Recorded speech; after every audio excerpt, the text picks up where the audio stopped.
Chapter 1378 Suspicious Information. Wang Wei's next destination was the mortal groups under Buddhism, the Emperor Enlightening Academy, Sage Lin Chi, and many other lineages. Wang Wei did not have enough manpower, so he had to use these people as aid. As expected, the model of development was similar to his. With protectors providing knowledge in specific fields, these groups tend to develop in that area. For example, the group under Buddhism has made significant progress in the field of spiritual power and even has some accomplishments regarding incense. Wang Wei did not hesitate to put them in charge of the creation of the lost soul that he mentioned to Du Kang. The group under the Flame Blacksmith and another weapon refiner from Sage Lin Chi focused on material development. The new Tier 5 energy source and Tier 5 armor from Du Tsong's group were made possible due to the research from those two, and Wang Wei knew he would have to rely on them to develop the technology on how to use materials that could hold the power of laws. Everything is going well, Wang Wei analyzed. Now we only need time to develop. If the mortals can develop to be on par with quasi-emperors, this catastrophe will be handled without much issue. However, will things be so smooth? Wang Wei knew it would not. Wang Wei shifted his entire focus to the war. Everyone was waiting for the climax and so was he. However, a few weeks later Wang Wei received an alarming message. It's from her? And she wants to see me? Is this a trap? Wang Wei was in a dilemma. The message indicated it was something important, but the circumstances were more than suspicious. Let's see her, but I need more protection. Wang Wei first contacted Feng Heng and visited him at the 10,000 Buddha Haven. The sight was truly remarkable. He found himself in this endless dimension surrounded by this white mist that stretched as far as the starry skies. Countless golden Buddhas with their palms extended, and people lived on top. Subtle chants of scripture echoed in the background. It was hard to hear without focus, but its effect on soothing the mind remains eternal. Donor, what do you think? Feng Heng asked. It deserves its name, Wang Wei praised. If I remember correctly, only Buddhist emperors can have the title of Buddha and leave a golden body here, correct? The donor is both correct and right, Feng Heng replied before pointing in the distance. Notice the difference? There are no monks living on that golden Buddha's palm. Any monk who proves the Tao will have the title of Buddha, but that is the lowest level in our sect, Feng Heng explained. True or enlightened Buddhas are people who have a deep enough understanding of the Dharma, have created their own schools or contributed enough merit. The monks living in their palms are proof that they have the wisdom to teach or enlighten others. It seems Buddhism hasn't lost its roots, Wang Wei commented. Proving the Tao is proof that someone has high fighting prowess, not that they are enlightened or have achieved a high state like nirvana. Wang Wei was glad that Buddhism still recognized this truth. Indeed, Feng Heng nodded. Donor, your status as honorary Buddha is enough to leave your mark here. Is that so? In that case, welcome, Wang Wei said. What do I do? Manifest your title's power and your understanding of Buddhism, and this world will do the rest. Very well. Wang Wei's body suddenly released a golden light, and an unknown power from this dimension descended and took the light to condense it into a towering golden body with mist surrounding it. It's indeed different from the others, Wang Wei commented as he compared his body to the ones from the enlightened Buddhas. There is no Tao, or should I say Dharma rhyme, that can help monks.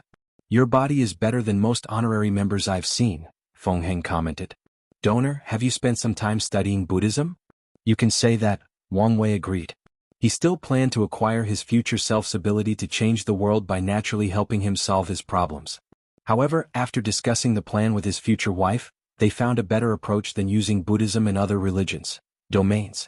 Wu Hong and even his father Wang Tian's application of their passive domains was a better approach to this plan. Of course, Wang Wei will not abandon studying religion and its powers, but it will not be his main focus.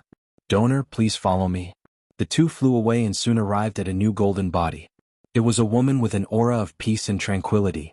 The moment Wang Wei laid eyes on her, he had a feeling that this was the closest he could come to the realm of nirvana, sought after by all monks. In guessing this is not your body, Wang Wei jokes. The master told me to move in here. Master? So it's official? As fate would have it, yes, Feng Heng nodded. I reckon this is the holy place of Buddhism, Wang Wei stated as he followed Feng Heng toward that golden palm. Is it all right to bring me here? Donor is a guest worthy of the highest reception, Feng Heng said calmly. In that case, I'm flattered. They soon reached a destination, a cave inside a mountain with minimal appliances. The entire locale screamed recluse or hermit, but Wang Wei did not mind. Donor, what is the purpose of your visit? Feng Heng asked after serving tea. I came for protection, Wang Wei said. He did not believe Supreme Unity could kill him while his true body was here. Wang Wei's projection arrived at the destination, a desolate dimension. He found no signs of his target, Zhenbiu. He checked the surroundings and detected no ambush. So, with the utmost caution, Wang Wei entered to find a talisman floating at the center. He quadruple-checked before receiving the information, and his pupil immediately shrunk. The information he received was straightforward. Seven Cauldron was Supreme Unity's direct bloodline, in other words, she was his daughter. He had her long ago but never claimed or revealed it to the world. How did she get such news? The talisman revealed that information. Seven Cauldron has 7 commanders, all Empyreans with the highest fighting abilities. The most powerful one, who boldly called himself the Prime Cauldron, was enamored with Zhenbiu, and he revealed the fact he was not only Seven Cauldron's direct son but also the grandson of one of the 2 sons. This is too much to analyze now. Let's leave first, Wang Wei thought before dissipating. 10,000 Buddha Haven. Wang Wei opened his eyes and frowned. The information revealed was shocking. Supreme Unity was a mystery. According to his analysis after talking to Maitreya and others, Supreme Unity was always highly low-key, with his influence being the weakest in Taoism despite his talent and strength. He may also have created this persona, and his real personality is unknown. It would not be easy for someone of his strength to have such a low presence that no one knew whether he secretly had children or not, Wang Wei thought. However, none of that matters. The genuine issue is whether this information is reliable. No, there is no way it is. How could Zhenbiu find such information about Supreme Unity if he could hide it for so long? In that case, he's the one who released the information? But for what? He can't possibly think he'll use or act on it, but if he knows this, what's his purpose in releasing it? Wang Wei frowned as he pondered. I'm operating on the basis that this information is true, but is it? Seven Cauldron is his vessel, so that could explain why he chose her. However, vessels don't have to be blood-related, unless blood relationships allow him to use more power. However, the fights with Maitreya showed their vessels were similar in strength, unless Supreme Unity was hiding for a trump card. But if that's true, why reveal this information to me? Damn it, there are too many possibilities and variables. Wang Wei felt like ripping his hair. Instead, he opted to walk back and forth to help stimulate his mind. He analyzed and thought of all the possibilities but never could find an explanation with high enough probabilities. No, I overlooked something, Wang Wei thought. What if he released this news as a distraction? He knew how I would analyze everything and waste my time figuring out what he was doing. In the meantime, he can focus on something else. But what? He muttered. Where is his next move coming from? The war? The other parasites? Or maybe an extreme approach by directly attacking Buddhism? Wang Wei suddenly paused. I came to this place, so did he lure me here to ensure he could kill me directly during the attack? If you find any errors, ads pop up, ads redirect, broken links, non-standard content, etc. Please let us know reports so we can fix it as soon as possible. Chapter 1379 Terrible Lost. As soon as Wang Wei had that thought, he wanted to do something but it was too late. His surroundings changed and 4 monks appeared around him. Before he could react, they enacted a barrier. Boom. Wang Wei's attack hit the barrier but it did nothing. He was about to try again when his intuition went on overdrive, so he looked upward. A towering palm with the power of yin-yang rapidly descended on him, and Wang Wei's mind had only one thought that rapidly consumed his mind: death. Wang Wei wanted to resist, but it was useless. The spiritual hint in that palm completely overwhelmed his mind, making him unable to think, let alone move. As things appeared, it appeared this would be the end for him, but fate seemed to be on his side. The palm reminded him of this pagoda trial when he faced the wrath of heaven. He seemed to remember the anger and unwillingness he felt during that trial and quickly used it as a source of power. Wang Wei summoned his willpower to do 2 things. He bit the tip of his tongue and activated his talent, using the unimaginable pain to shock his system and regain clarity over his mind and body. The pain was so intense that it could have killed even someone of Wang Wei's willpower, but it was exactly what he needed in this moment of life and death. His body then acted almost on autopilot as he activated all his life-saving methods. Yin-yang protection, freedom from life and death, luck survival, destiny guidance, time remnant substitute, and his unifying technique, fate manipulation. Death escape. However, despite all these methods, the sense of danger he felt did not decrease immediately. In other words, that attack had reached beyond his current paragon strength. Is this how things end? Wang Wei thought. No, I have a bright future ahead of me. Am the man destined to reach the pinnacle of the universe and even transcend? How can I die here? My future self will definitely save me. His eyes sparked with brilliance before his death, and his intuition increased even more. No, I can't rely on something as fleeting as my future self, Wang Wei said. He pushed his soul and mind to the limit, doing trillions of calculations in less than nanoseconds, trying to find a way to survive. Then it was as if the god of wisdom had whispered into his ears. Wang Wei activated his Karma Dao and directly connected to Feng Heng. However, his attempts failed, so he changed the target to Emperor Kong. It's time to repay your karma, Wang Wei thought, and through the link he borrowed something crucial from the latter, his golden body of merit. Wang Wei then fused it with his own, thus temporarily achieving a third-level golden body of merit. As he looked at the enormous golden body standing above him for protection, Wang Wei felt reassured until his mind told him another bad news. Chances of survival, 15%. What? Only 15%. Wang Wei wanted to cry, but he had long abandoned such useless emotion in this moment of life and death.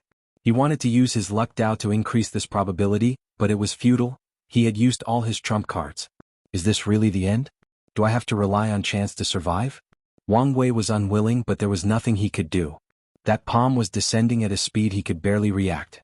The fact he could raise his success rate to 15% in such a short window was a miracle in itself. The palm crashed down and the world went quiet. The people watching outside the barrier waited for the result, and once everything became clearer, a pale Wang Wei stood before everyone.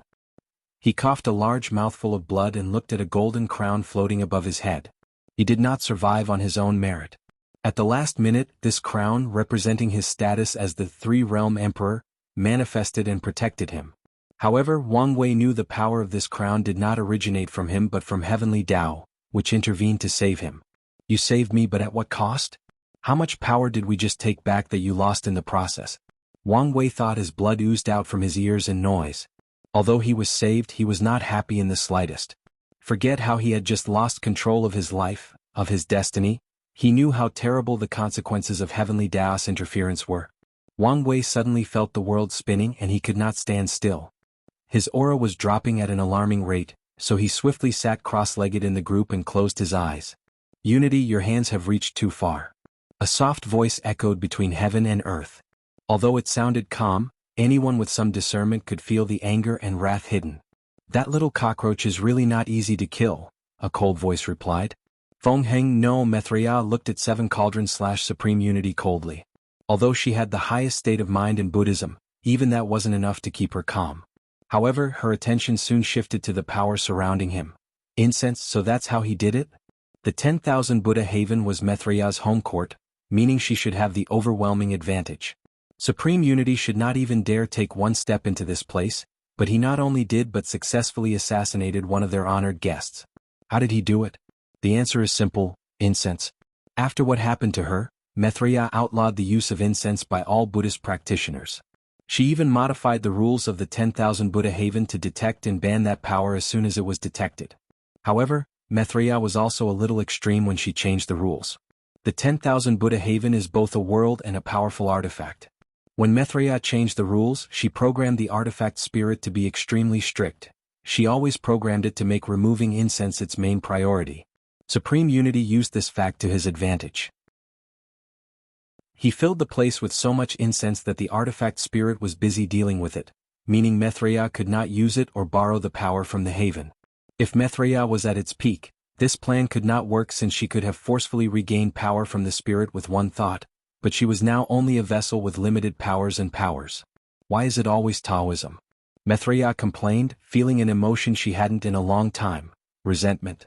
All her greatest suffering and setbacks are always from Taoism. Am I destined to always lose to them? Supreme Unity's plan looked simple, but it was far from it. Forget how he knew about the rules of the 10,000 Buddha Haven. How did he secretly transfer such a vast quantity of incense into this place without detection? The answer to that question is also simple and obvious: the honorary members. Throughout history, Buddhism has always accepted honorary Buddhas as a form of diplomacy to make friends and allies. This practice did not stop even during the Two Suns Seven Moons era. Supreme Unity had people he secretly controlled infiltrate this place using these honorary members. When the time was right, he used them as a medium to infiltrate and invade with a large quantity of incense. Maitreya regained her bearings. She did not utter another word and went on the offensive. She wanted nothing but to eradicate this man as soon as possible. However, Supreme Unity did not want to fight directly, so he evaded her while pumping more incense into this place. However, this time his target was not just the artifact spirit but all the surviving monks. He wanted to use the incense to corrupt them. Maitreya immediately realized his purpose, so she changed her tactic. Time was on her side. She knew the artifact spirit would clean up the incense, and it would do it faster than her opponent could bring more in. By then, Supreme Unity will be nothing but a sitting duck. So she focused on damage control. Sadly for her, she also misunderstood Supreme Unity's objective. The scheming Taoist priest suddenly changed tactics. He teleported before Maitreya and embarrassed her before she could react. Boom. Supreme Unity blew himself up, killing 7 Cauldron and Feng Heng in the process. The power of this explosion was truly potent, containing a hint of his power. Wang Wei suddenly opened his eyes as he sensed another danger. However, before he had to do anything, a golden light came from somewhere and blocked this explosion. He squinted as he saw a young man floating in the sky, his body releasing a holy light and a terrifying coldness. Monk Wuxia? Is he also a vessel? No, he should be the new one? If you find any errors, ads pop up, ads redirect, broken links, non-standard content, etc. Please let us know reports so we can fix it as soon as possible. Chapter 1380 Major Chess Moves. Maitreya calmly examined the chaos around her. She exhaled before spreading her message to all monks worldwide.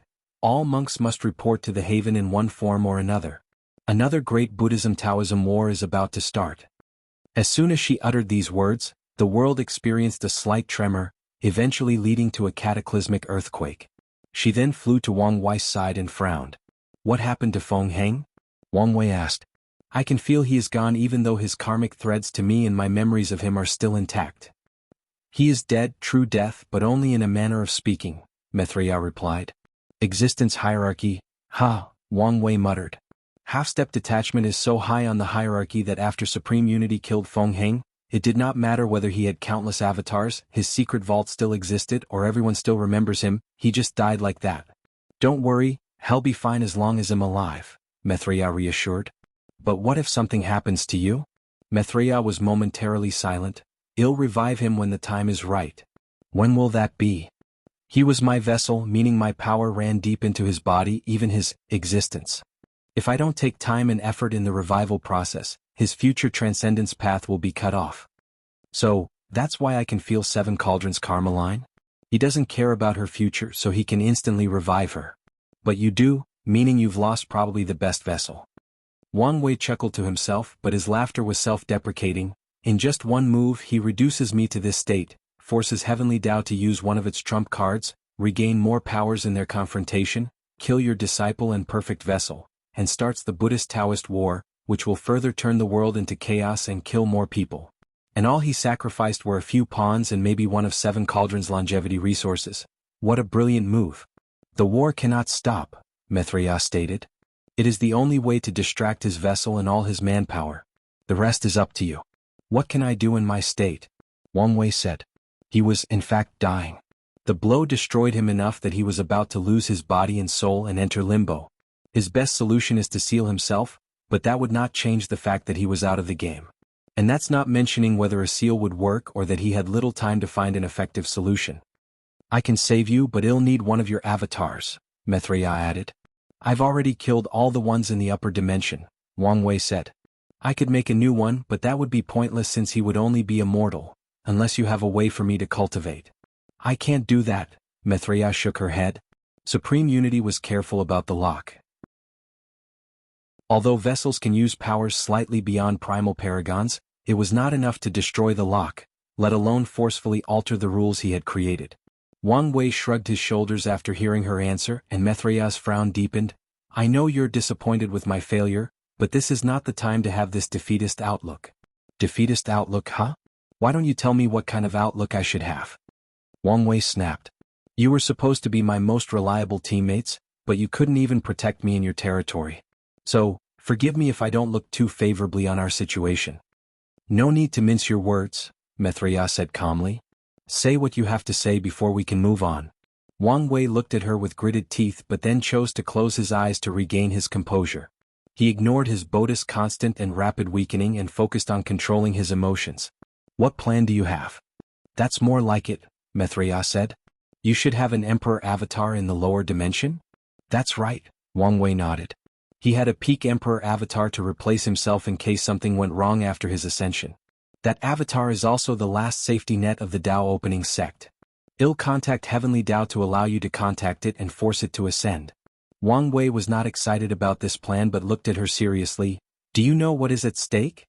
The lower dimension and the people in limbo are the last fighting chances. If something goes wrong, nothing will go wrong. Your words are not very trustworthy currently, are they? That's why this war must happen, Maitreya continued. I have reduced the effort I put into searching for whatever threats I sense from the river of time. I will now focus all my time on dealing with supreme unity so you don't have to worry. Fine. I'll trust you once again, Wang Wei agreed reluctantly. Good. Let's get started. Now.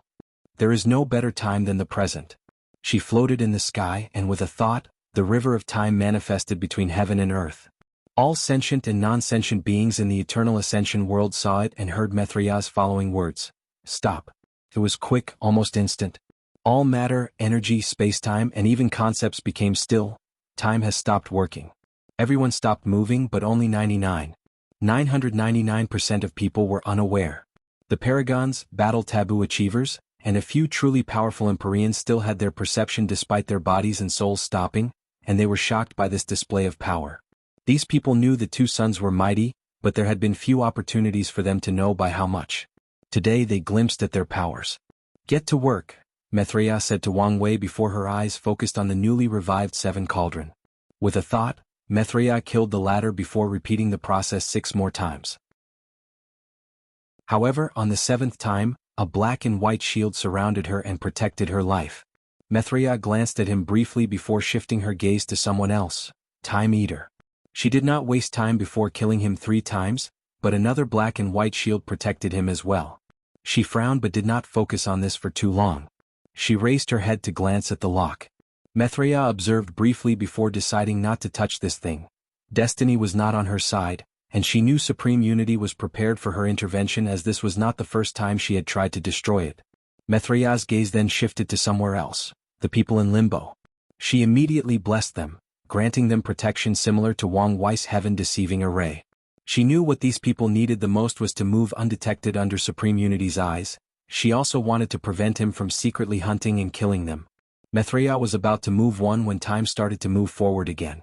She sighed thinking, longer than I anticipated but still not enough. She looked at Wang Wei who now had an avatar next to him. She pointed at the original body, and it turned into motes of lights that fused with the avatar. Wang Wei clenched his fists, followed by a basic boxing routine to get acquainted with his new body. I am so weak. His current cultivation was 69% Grand Tao Source, and with his taboo battle realm he can fight peak Empyreans. However, that was the limit of his power. His former Paragon tier battle prowess was gone. You will have to do with this for now, Maitreya said. She had plenty of trust in him to find a solution now that he was not dying and had plenty of time to strategize. Maitreya suddenly remembered something and swiftly condensed a golden glow in her palm, granting the same hiding blessing to Wang Wei. This should help you better hide and plan from the shadow. Thank you, Wang Wei nodded. Here, Maitreya said as she handed him a talisman. What's this? The key to our victory, Maitreya said. The lock is the key, and as long as you can destroy it, the backlash he will suffer is enough for Heavenly Tao to regain most of the control and me to injure his real body severely. Can this thing destroy the lock? But that's just an information talisman. It contained my understanding and analysis of the lock, Maitreya stated. In the end, I still must do all the heavy lifting, Wang Wei complained. That's what it means to bear the burden of destiny. My destiny was the moon's, not him. It was always a package, Maitreya replied. You just never noticed it. In other words, I was duped, Wang Wei said with twitching lips. Maitreya shrugged. All right, I'm sure you want to leave, but I have a war to plan for. You can see yourself out. She disappeared, leaving Wang Wei alone. He looked in the distance and sighed. The lesson here is I should not rely too much on others, but is that truly a good lesson? Wang Wei teleported away, not knowing the answer to his question. If you find any errors, ads pop up, ads redirect, broken links, non-standard content, etc., please let us know reports so we can fix it as soon as possible.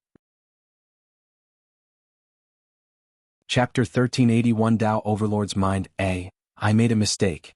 Prime Cauldron was changed for First Son in Chapter 1378. Suspicious information. For a reminder, First Son was first introduced in Chapter 1212. Recruiting. Prime Cauldron is still a character. Read the chapter to understand. Red Mist Forbidden Land. Heavenly Book sensed something and opened his eyes, immediately checking the content of his book. There were more writings, but most of them were events that had already occurred, meaning he could not benefit from them. Something is wrong, he first thought. He mulled over every detail of information available, trying to get a bigger picture of the situation.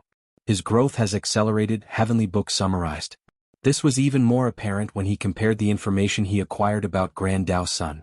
The challenges he faced drastically increased, forcing his growth to accelerate at an alarming rate. Moreover, the information I can receive has drastically decreased or become less useful. His eyes shone brightly. It seems his future self has made a move. He has intercepted the information Grand Tao can provide me while accelerating his younger self's growth. Is he already preparing to deal with me? Heavenly Book remained calm despite the unexpected events. However, as a Tao Overlord, anticipating the plans that would go wrong and knowing how to adjust them accordingly are basic skills. His main concern is how to proceed next. It's now completely impossible for me to interfere in the Eternal Ascension world in any shape or form, Heavenly Book analyzed. He, along with all the people with eyes on the Eternal Ascension world, knew of the current blockade. Should I accelerate my plans?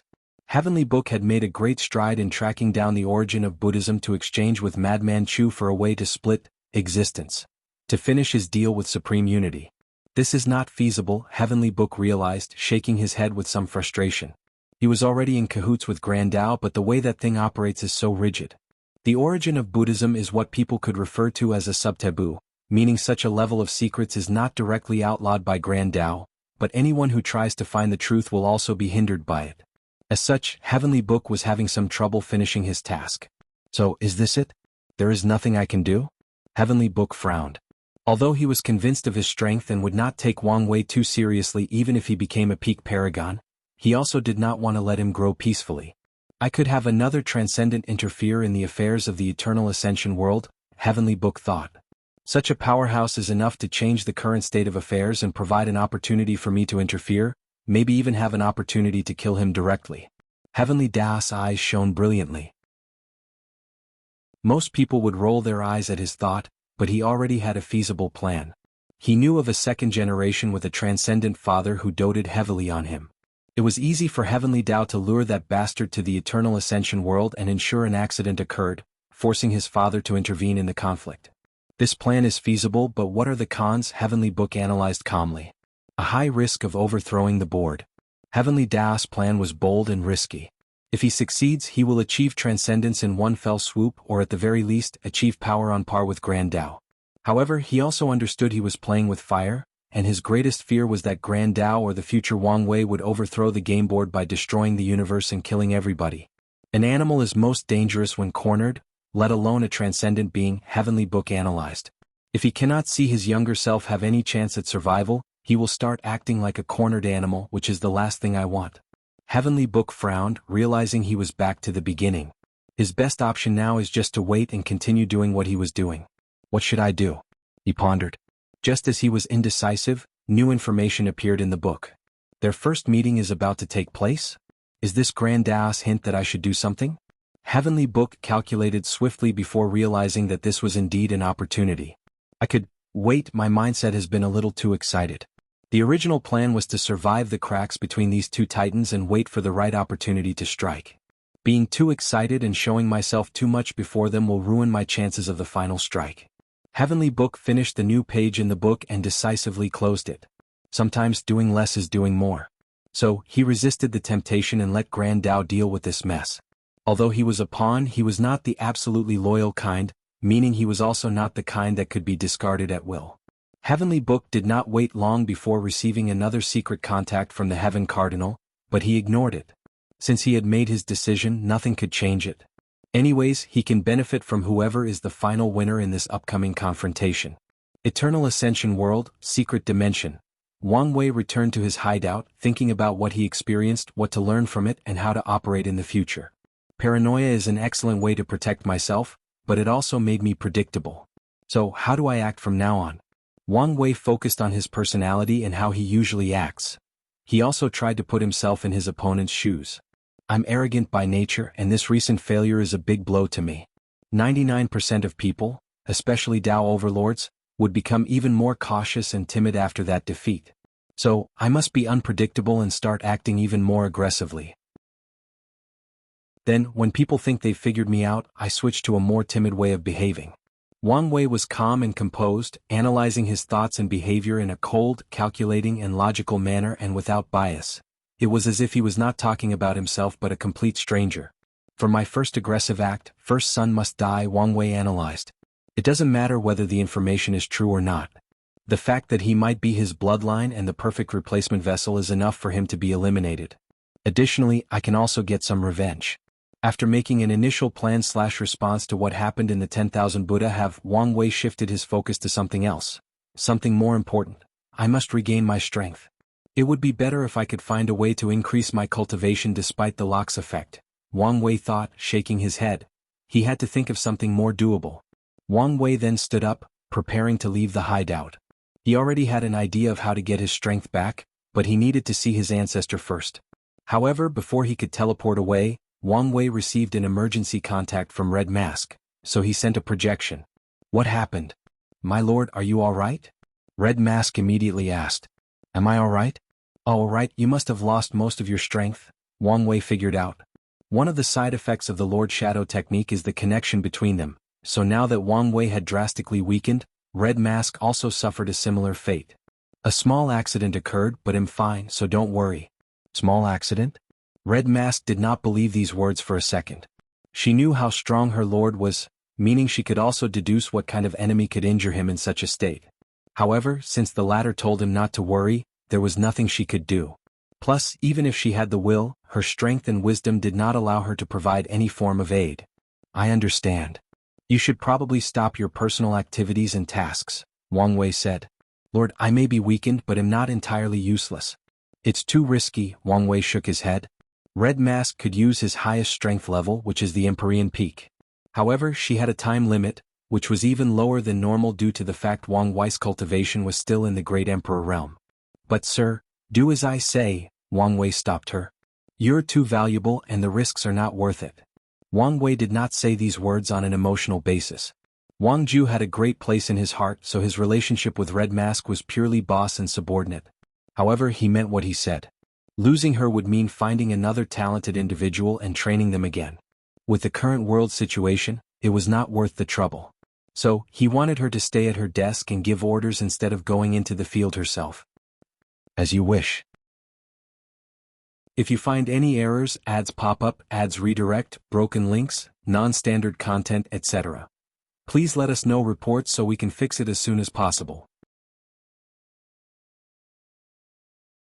Chapter 1382 Strength Regaining Method. Wang Wei teleported to the Origin Seal continent, and as soon as he appeared, he sensed a sharp sword energy followed by Yanhai suddenly appearing before him.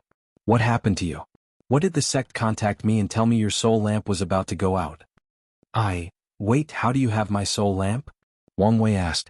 He made one in the lower dimension even before he started cultivating, but he never made one for the upper dimension branch. Boy, is this what's important right now? I'm just curious. Yanhai looked at him. Do you want another beating? In your current state, I don't even need the ancestral stick to show you my majesty. Ancestor, relax, Wang Wei swiftly said before explaining everything. That bold nun always complained about how she had a tumultuous fate with Taoism, but it seems true, Yanhai muttered. Now, I feel bad for dismissing her. She removed these thoughts from her mind. I'm glad you're alive, kid. Yes, it's always good to be alive, Wang Wei nodded. So why are you here? I remember I sent a few talented people with human fiend god bloodline to ascend. The sect should have taken good care of them, correct? That's right. I need you to secretly contact the sect and one of them to come out. Don't use the previous contact method. It would be best to ask them indirectly. You came here for this? She asked with a frown. He has a tight watch over me, so I cannot risk contacting the sect, Wang Wei explained. And I don't know enough about our secrets for any form of true secret contact. True. Yin Hai nodded. But why do you need these people? I need to borrow their bodies, Wang Wei said. You see my situation, and the fastest way to regain my strength is to take over another body. The best body is those people with the same bloodline, and only they currently have the human fiend god bloodline. In that case, I can't help you. What? We have strict rules about taking over clan members' bodies. Ancestor, this is an emergency, the rules can be slightly bent. No, Yin Hai responded, her voice firm. Ancestor, Wang Wei replied, his voice slightly raised. Yin Hai shook her head. I know you're thinking that I'm being old-fashioned and rigid, but that's not true. I'm doing this for the good of the sect. What do you mean? Do you know what our sect's greatest advantage is over the other overlords? Wang Wei frowned before answering. We are one of the most powerful while also extremely united. That's right, Yin Hai nodded. Although I cannot see as far as you or Brother Qiyuan, I understand that the key to our prosperity in the upcoming era is this unity, and your actions will undermine that unity. Aren't you being a little dramatic? Am not, Yin Hai rebutted. Although we are united, we still have a few problems. 10 factions rule the sect, including 9 clans and the sectarian faction. Our Yin, Wang, and Li clan are at the top because all 4 primals come from our clan. Meanwhile, the sectarian side is the largest faction with the most paragons. However, they are also the most suppressed of the groups because of one rule: no more powerful clans are allowed to be born in the sect again. Over the years, we have spent countless time and effort to ensure the sanctity of the sect rules, especially the major one. So, you, of all people, breaking such a significant rule will definitely be used by other factions to create instability, undermining our unity. And I don't think I need to tell you who will strike first. The Myriad Clan Union, Wang Wei replied. That's right. The Wang clan division started due to the fight over bloodline imprint, so can you imagine the field day they would have if this was the rule that you broke? Wang Wei groaned softly. I thought our relationship was better. It is, but this also resulted in many people fearing about the reunification of the Wang clan, Yin Hai explained. The first thing the union would do is to pressure Heaven Opening to strike first. Unfortunately, our relationship is not really to the point of unification, so he will not hesitate to do it. Wang Wei was silent. Now, do you understand the ramifications your action will have? But all that is predicated on the fact that we will survive this catastrophe to see the next era, Wang Wei complained. I have never doubted you would succeed, Yin Hai replied without hesitation. You have more trust in me than I do in myself. My trust is not in you but in the person who believes in you, Yin Hai explained. After the ultimate taboo, Brother Qiyuan once said his destiny as the sect's guide and wisdom provider ended, and someone else was about to take his place. As soon as he learned about you, he said you were the chosen one and placed all his faith in you. And I believe in his vision. Wang Wei was momentarily quiet before sighing. What do you want me to do? You're smart, you'll figure it out. All right, Wang Wei sighed, preparing to leave. Don't put on such a sour face. Anyway, you can come to me if you need anything else. I will, Wang Wei said before suddenly stopping.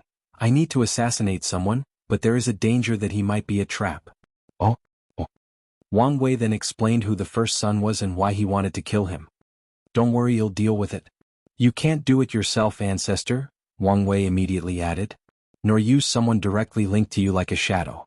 I know. There is also the fact that this man might have countless ways to save his life and even more longevity resources. I understand, Yin Hai said.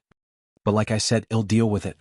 Wang Wei wanted to say more, but he had to stop after seeing the impatient look on her face. Regardless, he warned her one last time before teleporting away. At his hideout, Wang Wei had to contemplate another solution to regain his strength. An idea suddenly popped into his mind, so he contacted the flame blacksmith and puppet demon through the void illusion realm. I need a well-made puppet, Wang Wei said. It must be done to the exact proportion of my body, down to my existence. Is that possible? You want a new life puppet? Puppet demon asked. What's that? Wang Wei asked, not familiar with that term. You know how there are 2 schools of puppetry? Yes, external and internal puppetry, Wang Wei nodded.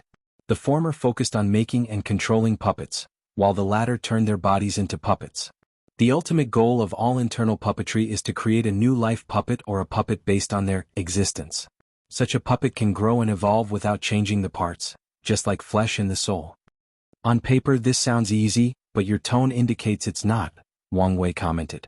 Of course it's difficult, Puppet Demon said. In the history of Puppet Dao, the number of people who have succeeded probably can be counted on 2 hands. Is that so? Wang Wei frowned. His explanation is flat out wrong, Flame Blacksmith suddenly added. What do you mean by this? Puppet Demon swiftly asked. Any puppeteer who has mastered the technique of existence reconstruction could make a puppet based on someone's existence, he explained. New Life Puppets is about fusing the essence or concept of puppetry into your existence. I see. Wang Wei understood that New Life Puppets was a method for puppeteers to enter the taboo battle realm, hence why so few people have succeeded. So, can you build my puppet? Wang Wei asked, ignoring the Puppet Demon's embarrassment. Although it's not my expertise, with his help, it should not be an issue, the Flame Blacksmith nodded. Excellent. How long will that take? Is it urgent? I need it as soon as possible. In that case, let me calculate. If we have abundant resources, hire a few more puppeteers, and with your full cooperation, it should be done in about 2,500 yuan epochs. Wang Wei's lips immediately twitched. Can't it be faster? Flame Blacksmith frowned. This was the fastest estimate he deduced. How fast are we talking about? I'm talking in a few hundred years. Are you mad? He asked with a raised voice. How about a few thousand years? Wang Wei swiftly added. However, the only answer he received was a hard stare. We have time formations, don't we? The best of those are between 10 to 12 times the normal time, so unless you have access to a wonder of heaven and earth, it won't make much of a difference, the Flame Blacksmith retorted. Wang Wei sighed. This plan was not feasible. So what else can I do? If you find any errors, ads pop up, ads redirect, broken links, non-standard content, etc. Please let us know reports so we can fix it as soon as possible. Chapter 1383 Buddha's Fury. What about a body made entirely of energy? Wang Wei asked. How long would that take? If it's just a regular body, then it would be feasible in your ridiculous time span, Flame Blacksmith answered. Even if we had access to the source chi space, we might have been able to pull something. However, you said you wanted one on par with your current body. Although I don't know much about your fleshly body, I can deduce how much time it would require to make the weakest peak indestructible Empyrean body, which would still require a few hundred yuan epochs. Wang Wei groaned, and after thinking about it briefly, he dismissed these two. Since I can't make one, I must use one already available. He waved his hand to summon his guardian puppet. Wang Wei looked at it and frowned. Technically speaking, he could put his soul into the puppet, thus acquiring Paragon's strength. This thing is too rigid for intense combat, Wang Wei analyzed. The highest strength output he can use in this puppet is 92%, and its greatest flaw is the lack of regenerative ability. Any injuries to the puppet are permanent and require time and resources to fix, which is different from a fleshly body. I need a body of flesh and blood, Wang Wei analyzed. However, this approach had even more significant problems. His body was unique, and he's not talking about how perfectly he has trained it. His body has been ideally attuned to carry his terrifying soul and willpower. According to Wang Wei's calculation, even if he used the best fleshly body similar to Monk, he would destroy that body after one battle. His powerful soul and willpower would permanently damage the body, and after one intense battle, such flesh would collapse without any way to prevent that from happening. However, I don't have much of a choice. In fact, Wang Wei had 2 other targets, Old Man Dai and Paragon Jimin. Their Paragon flesh would be the perfect vessel for him, but unfortunately the former disappeared from the lawless zone, and he had no idea where Jimin was operating. Wang Wei first sent an order to Red Mask to kidnap body refiners in the Peel of the Empyrean realm, preferably devil cultivators, before teleporting back to the Origin Seal continent. Have you figured out something? Yen Hai asked while sitting cross-legged and drinking tea. I guess, Wang Wei explained. My request is still the same, but I want use clan members. These people must be body refiners. That's the best you can come up with? All other methods require too much time and I can't wait, Wang Wei shrugged. Yen Hai nodded. She understood how small of a margin for action that Wang Wei has in the current situation, so she no longer commented on his approach. There are plenty of prisoners in the Suppressing Essence Tower, Yen Hai said before frowning. What's that? And why don't you look confident? It's a place we imprison body refiners to use as trials for the sect and as emergency energy when needed, Yen Hai explained. Are there any problems with it? It's sealed. Sealed? You mean? A few paragons were imprisoned, so that bastard wanted to destroy it. However, Supreme Unity convinced him and they only sealed it. So, it's useless. Not necessarily, Yanhai continued. The sect reported to me long ago that the bottom parts of the seal were slowly enwrapping on their own. I reckon I can forcefully open the area with the Empyrean prisoners. Wang Wei's eyes lit up. How many people are available? Are you talking about Empyreans? Too many to count.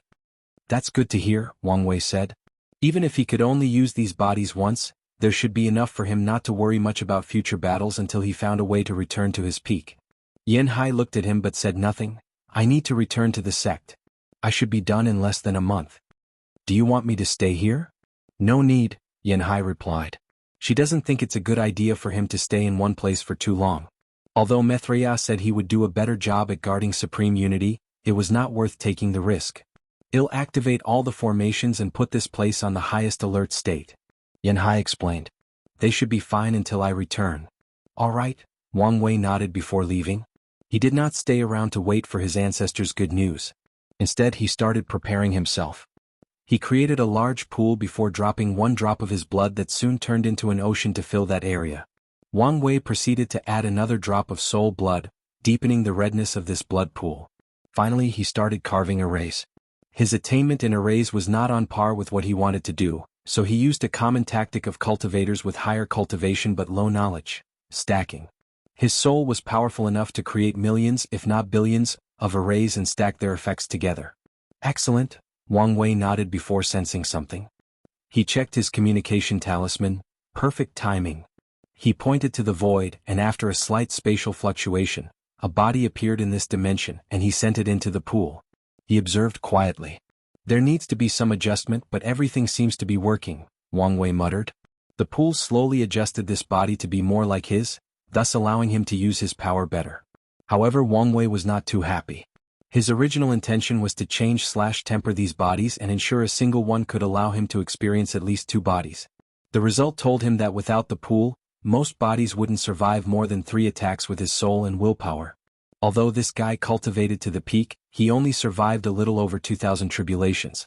Maybe the others will be better.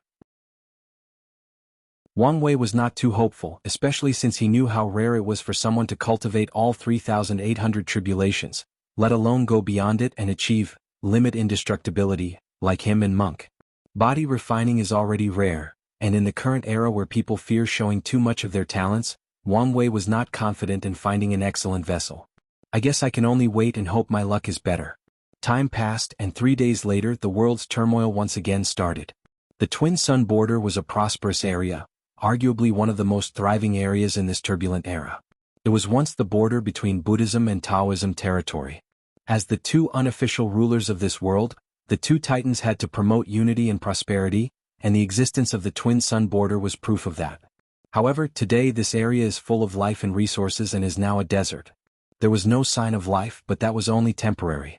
Around noon, Wuxia appeared in the area with shining golden eyes, followed by countless monks. Mithria waited less than 5 seconds before Supreme Unity and his people arrived. You know this won't change anything, do you? He said in his cold and indifferent voice.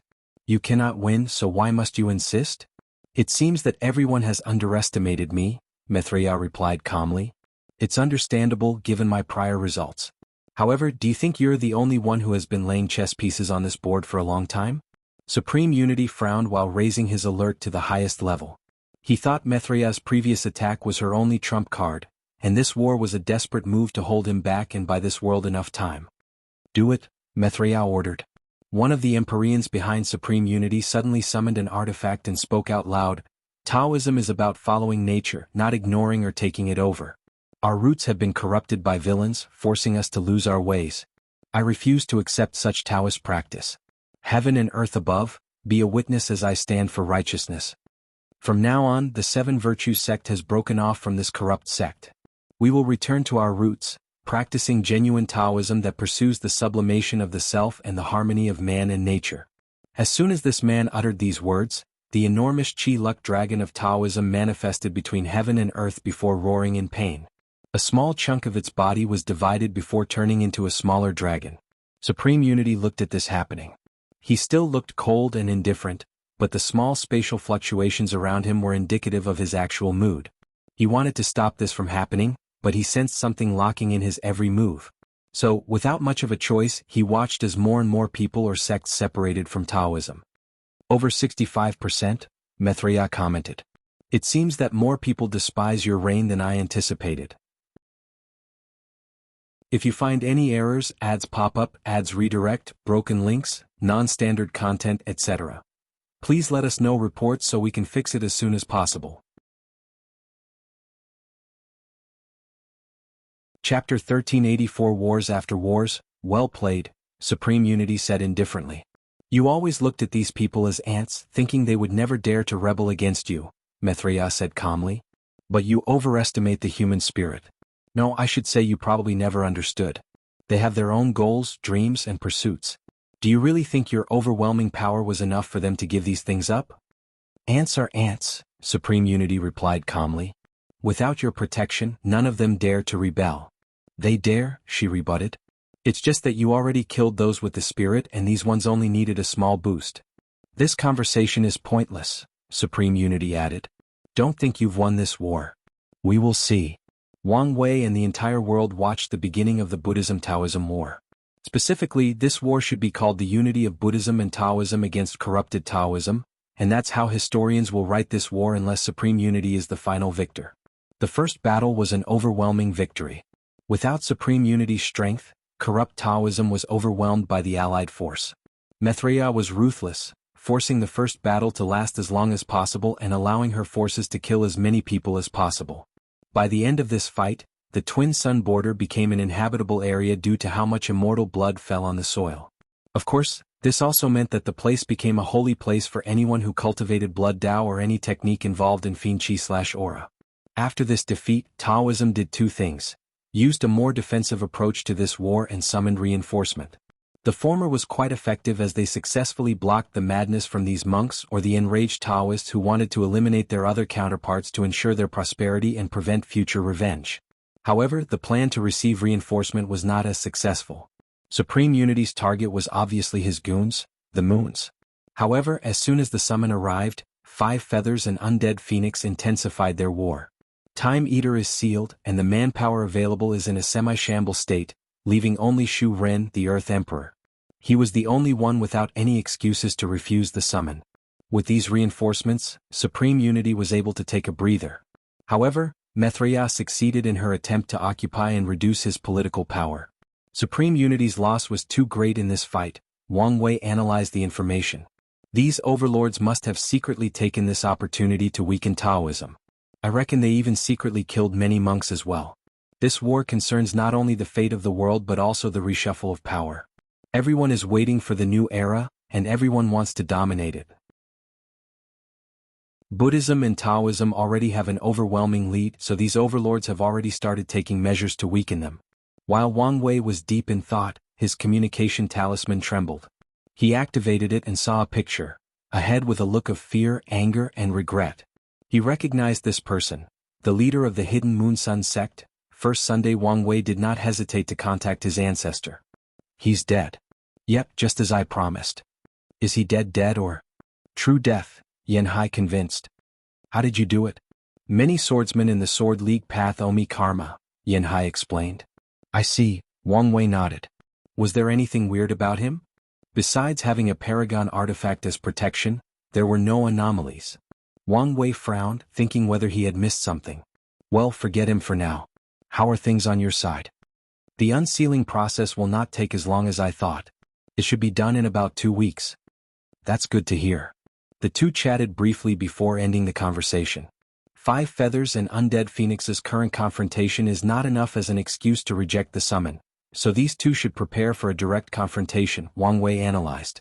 The issue is whether they will fake it and wait until they are both ready for the real fight or directly fight to the death. Wang Wei's analysis favored the latter.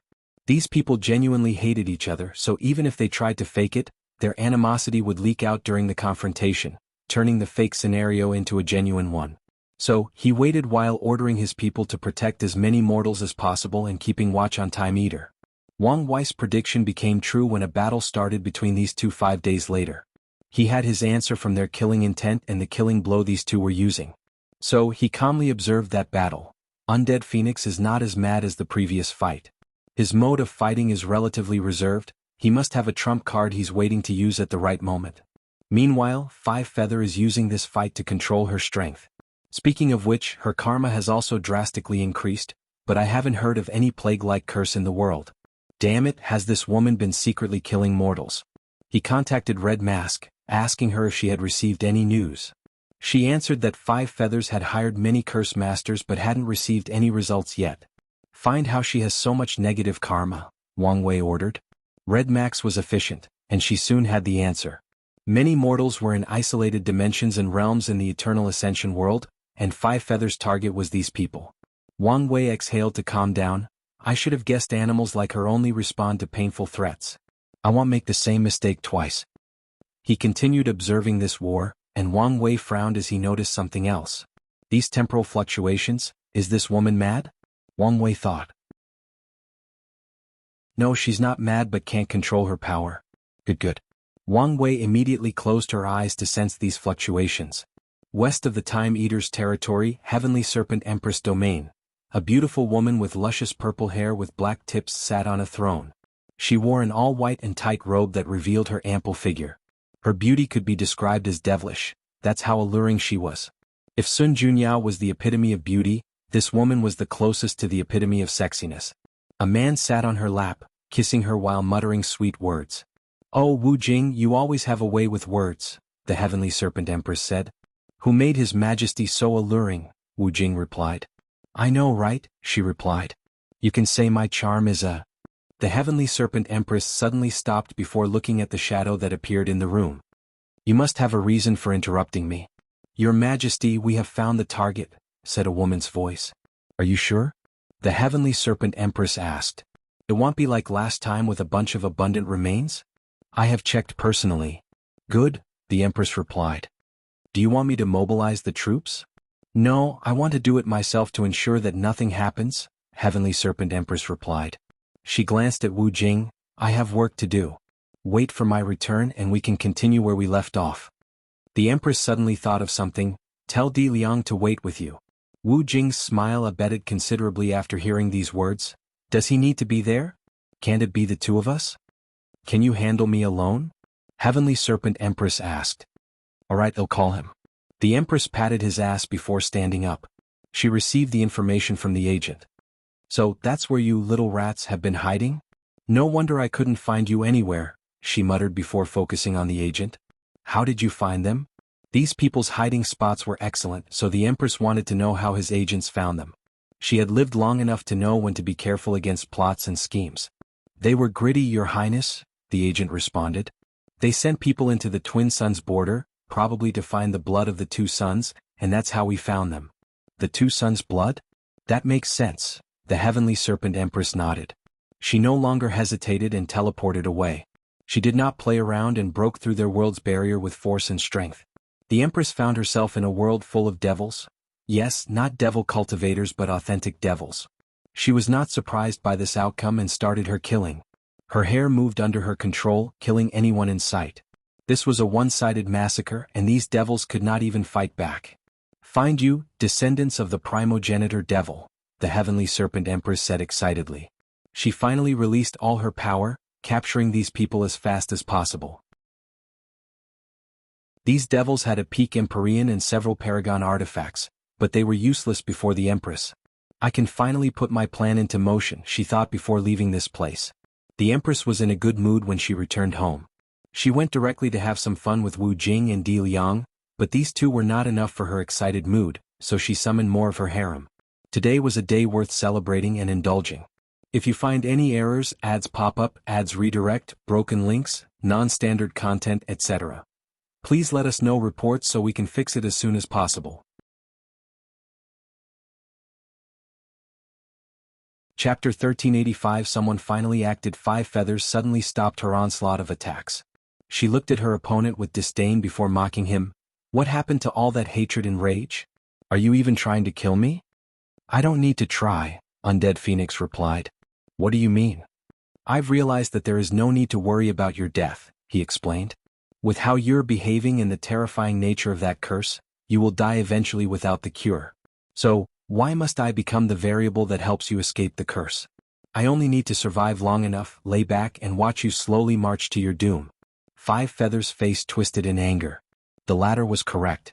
Her curse and the body of sin were a ticking time bomb, and without the cure, it was only a matter of time before she died from their powers. In other words, the one in a hurry was her, not Undead Phoenix. Your plan hinged on staying alive, Five Feathers rebutted. And I'll make sure to hand you your ticket to the underworld. She attacked, and she was ever fiercer this time around. This prideful phoenix had one objective: kill this bastard and end the fate between them. Unfortunately, Undead Phoenix remained calm and composed. His primary mode of fighting was more defensive and reserved, not giving Five Feather a chance at even injuring him. You coward! Five Feathers yelled. Are you a man? How can you fight in such a cowardly manner? Undead Phoenix's lips twitched, but his tactic remained the same. Five Feathers grew more frustrated with this battle. Although she was confident in her newfound strength, the difference between them was not significant enough for her to kill him swiftly, and the situation worsened because he fought. Do you want to know a little secret? Five Feathers said with a cruel sneer. You should know by now that I never loved you, but did you know I've always loved your best friend, Bai Songxin? He was such a kind and handsome man with a heart of gold. It was sad he had to live all his life in your shadows. A terrifying killing intent flashed in Undead Phoenix's eyes. However, such a reaction only made Five Feathers smirk before she continued. I tried confessing my love, but he was too loyal. I even used an aphrodisiac to get his body, but he insisted on his loyalty. That's why I had to kill him. Although I loved him, I couldn't allow him to mess up my plans for you. UWH********. Undead Phoenix roared before launching toward her. He acted like a madman trying to kill her without any consequences. However, Five Feathers only giggled joyously. That's more like it. She fought back vigorously, trying to use this opportunity to find a flaw and capture him. Calm down, yelled a voice inside Undead Phoenix's head, but he was not listening. We are not ready yet, and you're going to ruin the plan.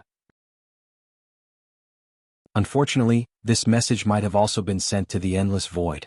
Damn it, I should have expected this idiot to cause trouble, muttered the voice, not caring whether Undead Phoenix heard him.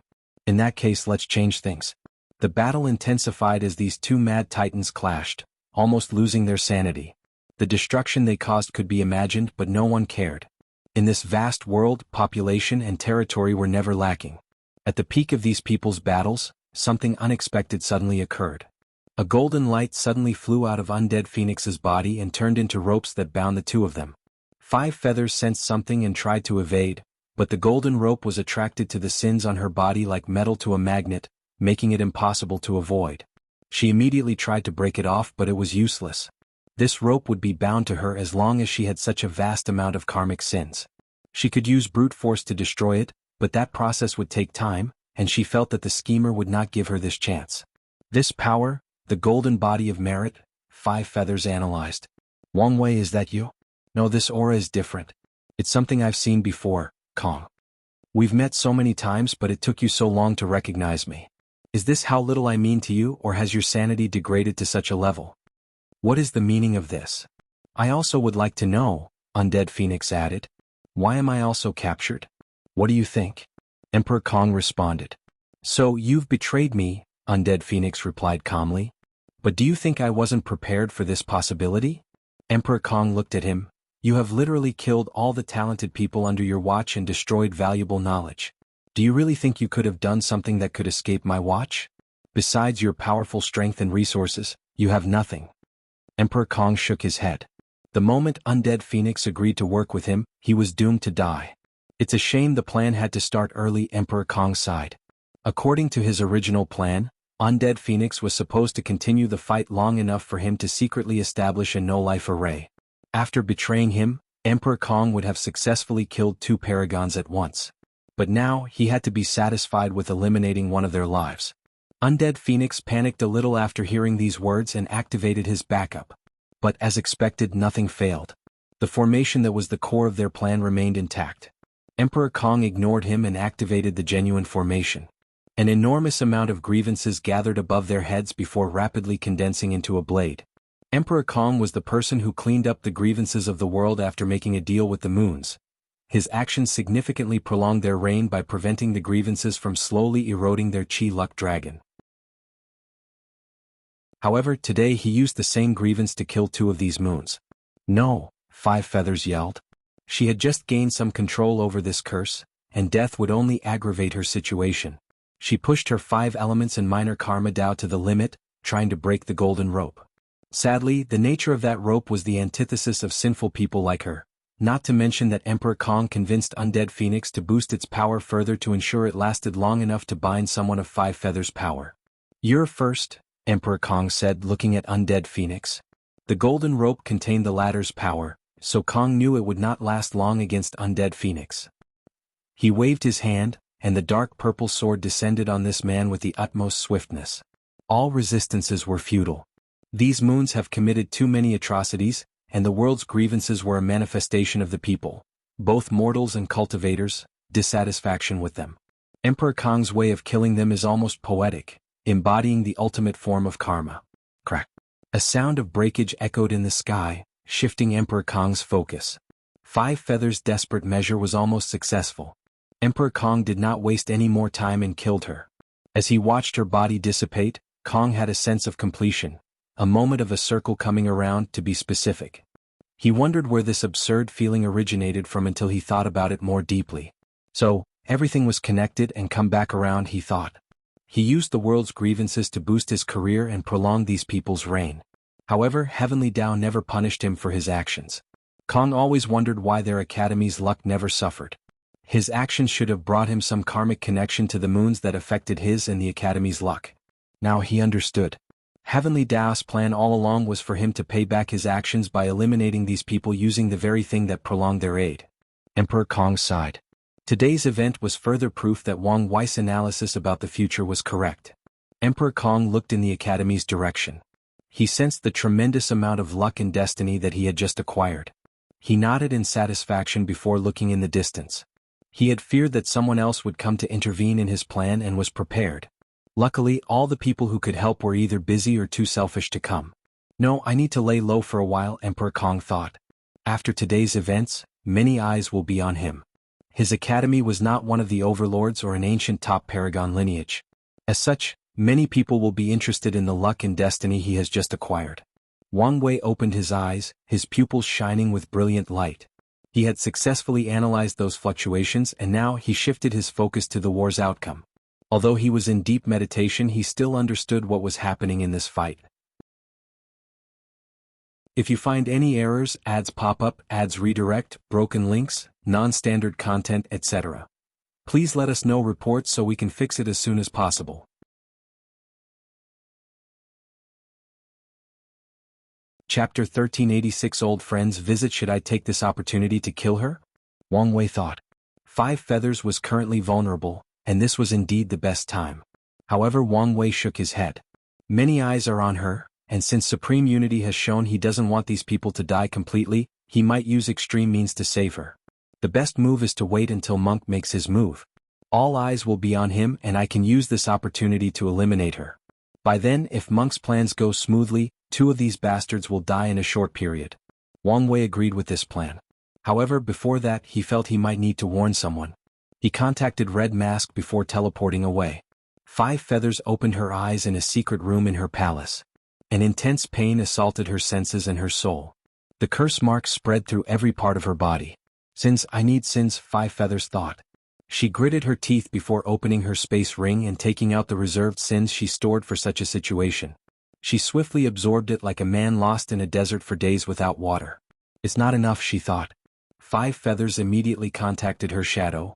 Do we have any more mortal worlds? The shadow was quiet. Well? 5 Feathers snapped. No, Your Majesty, you've used all of them. Go find a few as fast as possible. As you wish. The 10 minutes spent waiting was hell for 5 Feathers. This damn curse wanted her to suffer before she died. She wanted to curse and kill that damn Jimin and Wang Wei for making her suffer so much. What took you so long? 5 Feathers said with a sharp look, but the shadow could only lower her head. Many secret dimensions/worlds were hidden by Heavenly Dao instead of powerful cultivators. That's why some random secret realm from an ancient era could suddenly appear out of nowhere. These mortal dimensions are a backup protection for mortals, meaning they were a high priority for safely hiding them. The fact they found so many of them so quickly was a miracle. I'm sorry for the delay, but moving the dimension to the palace will take a few minutes, the shadow explained. That's too long. I'll go there myself. 5 feathers teleported away, immediately entering this new world. Her red eyes glanced at this vast, prosperous land ruled by 33 mortal dynasties. She did not care for these ants. Their purpose was only to alleviate her pain. She did not care that she was about to massacre trillions of individuals. Swish. Before she could act, a bright red flame encapsulated 5 feathers' body, and she started screaming and moaning in pain. Countless grieving souls rushed out of her body and floated above her head. They laughed at her before entering her body again, but each time the pain intensified. I warned you, didn't I? Said a cold voice. Did you think I was bluffing? Please, make it stop. I've realized your current state is like a mad animal, Wang Wei sneered. Without a painful lesson you won't remember. You won't behave. So it's teaching time. For the next hour, Wang Wei utilized his pain-innate talent to its full effect as he punished 5 feathers for her action. I think you'll remember my words now. 5 feathers swallowed a handful of pills before slowly flying away. She immediately summoned her subordinates, and the first thing she did was eradicate her shadow. She does not care how Wang Wei knew her whereabouts, but only the fact he did, and she suffered for it. How far has my plague curse been developed? 5 feathers asked coldly. The pain she just suffered superseded the curse, allowing her to adapt quickly. However, she could feel this curse was raising the intensity to meet her new pain threshold. 5 feather knew she would not survive long if she had to live with that pain for the rest of her life. Everyone was quiet, too afraid to answer. But when they sensed she was about to explode, someone finally answered, "We have just started, Your Majesty. It seems I have to kill a few of these bastards to light a fire under them." "I'm sorry, Your Majesty, but you can't." "What did you say?" "The contract we signed with these curse masters is ironclad." The crease on 5 feathers' forehead increased as she remembered her promise to these people. "Hire more of them and tell them I will double the rewards if they finish early." "Why, yes." "Also start hunting devil cultivators," 5 feathers ordered. She figured she could alleviate her situation by taking their karmic sins. Lastly, offer 10 paragon artifacts as a reward for Emperor Kong's head, and 2 for any of his disciples. These ministers looked at each other. This pierce was indeed tempting, especially in the current situation where strength matters more than cultivation. Unfortunately, their lord has refused to pay an assassination contract more than once, meaning few people will even trust her words this time. However, they did not say anything and just nodded. Wang Wei had just received the news about Emperor Kong's bounty, but he did not care. The world had entered a semi-peaceful state. The 2 wars were still ongoing but with some minor differences. The 2 sun vessels fought in this world's version of a void battlefield. Meanwhile, 5 feathers and Undead Phoenix were recuperating from their terrible loss. He knew these 2 would not stop trying to kill each other, but they were now on guard of other people taking advantage of their confrontation. Such a balanced state should remain as such for a while, so Wang Wei was waiting while training the mortals. They were still the crux of this catastrophe, and their prosperity was the key to their survival. Wang Wei thought this peace would last for a while, but an old contact talisman from the lower dimension activated. He pondered deeply before accepting the call, and they met at his chosen location. "Raph, how have you been?" Wang Wei asked, looking at her. She was at the peak of the Great Emperor realm, which was not surprising. Although she was talented and had merit from the lower dimension, without a powerful enough faction, breaking the Empyrean barrier as swiftly as some of the others is challenging. "I need your help." "So direct, I see," Wang Wei replied. "You promised my master to take care of me, right?" "I'm pretty sure I have accomplished what I promised him in the lower dimension," Wang Wei replied with his lips twitching. "Have you?" Wrath asked, looking him in the eyes. "Fine, tell me what is so important." "My master's few remaining descendants were captured by a woman named Madame Lu. I need your help to save them." "Madame Lu? Where have I heard this name before?" Wang Wei muttered. "She's the real controller of the Sunshine Pavilion. She has another name, the Heavenly Serpent Empress." "That's right," Wang Wei nodded. He has dealt with many spy agencies, and the Sunshine Pavilion is one of them. However, he also knew little about them except Madame Shun was the mistress, but the real power was someone else called Madame Lu. "Why did she take them?" Wang Wei asked. "More importantly, why are you still involved with these people?" "They are my master's last remaining descendants." "How can I not?" You've done so much for your Neo-Devils, but aren't you worried about the consequences of associating with them? Most people do not care about the devil race, but your master's descendants are something else. They are the last proof of his existence, so I must save them, Wrath said stubbornly. You are the last proof of his existence, not them, Wang Wei countered. However, what he saw as a response was a pair of willful eyes. All right, I'll look into it, but make no promises. But, Wang Wei raised his hand to stop her. I have a lot on my plate currently, and if it is as my intuition is telling me, your affairs will not be simple. In that case you will have to wait. But waiting means decreasing their chances of survival. Then, let's hope my intuition is wrong, Wang Wei replied. He ended the conversation by dissipating his projection. He asked Red Mask for all their information about the Sunshine Pavilion and Madame Lu.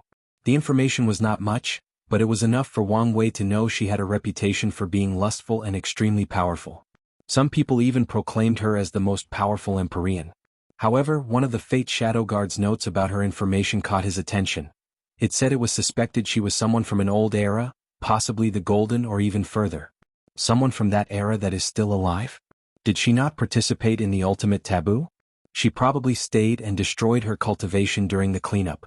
Wang Wei had only one way to check this information, so he went to see his ancestor. If you find any errors, ads pop up, ads redirect, broken links, non-standard content, etc., please let us know reports so we can fix it as soon as possible.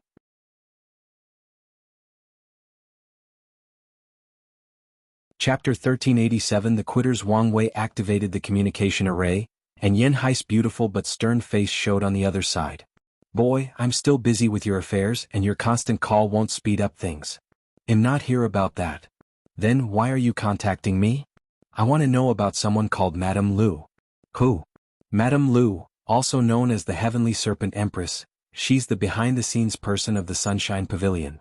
The name Sunshine Pavilion rings a bell, but not the others. Hold on, let me check.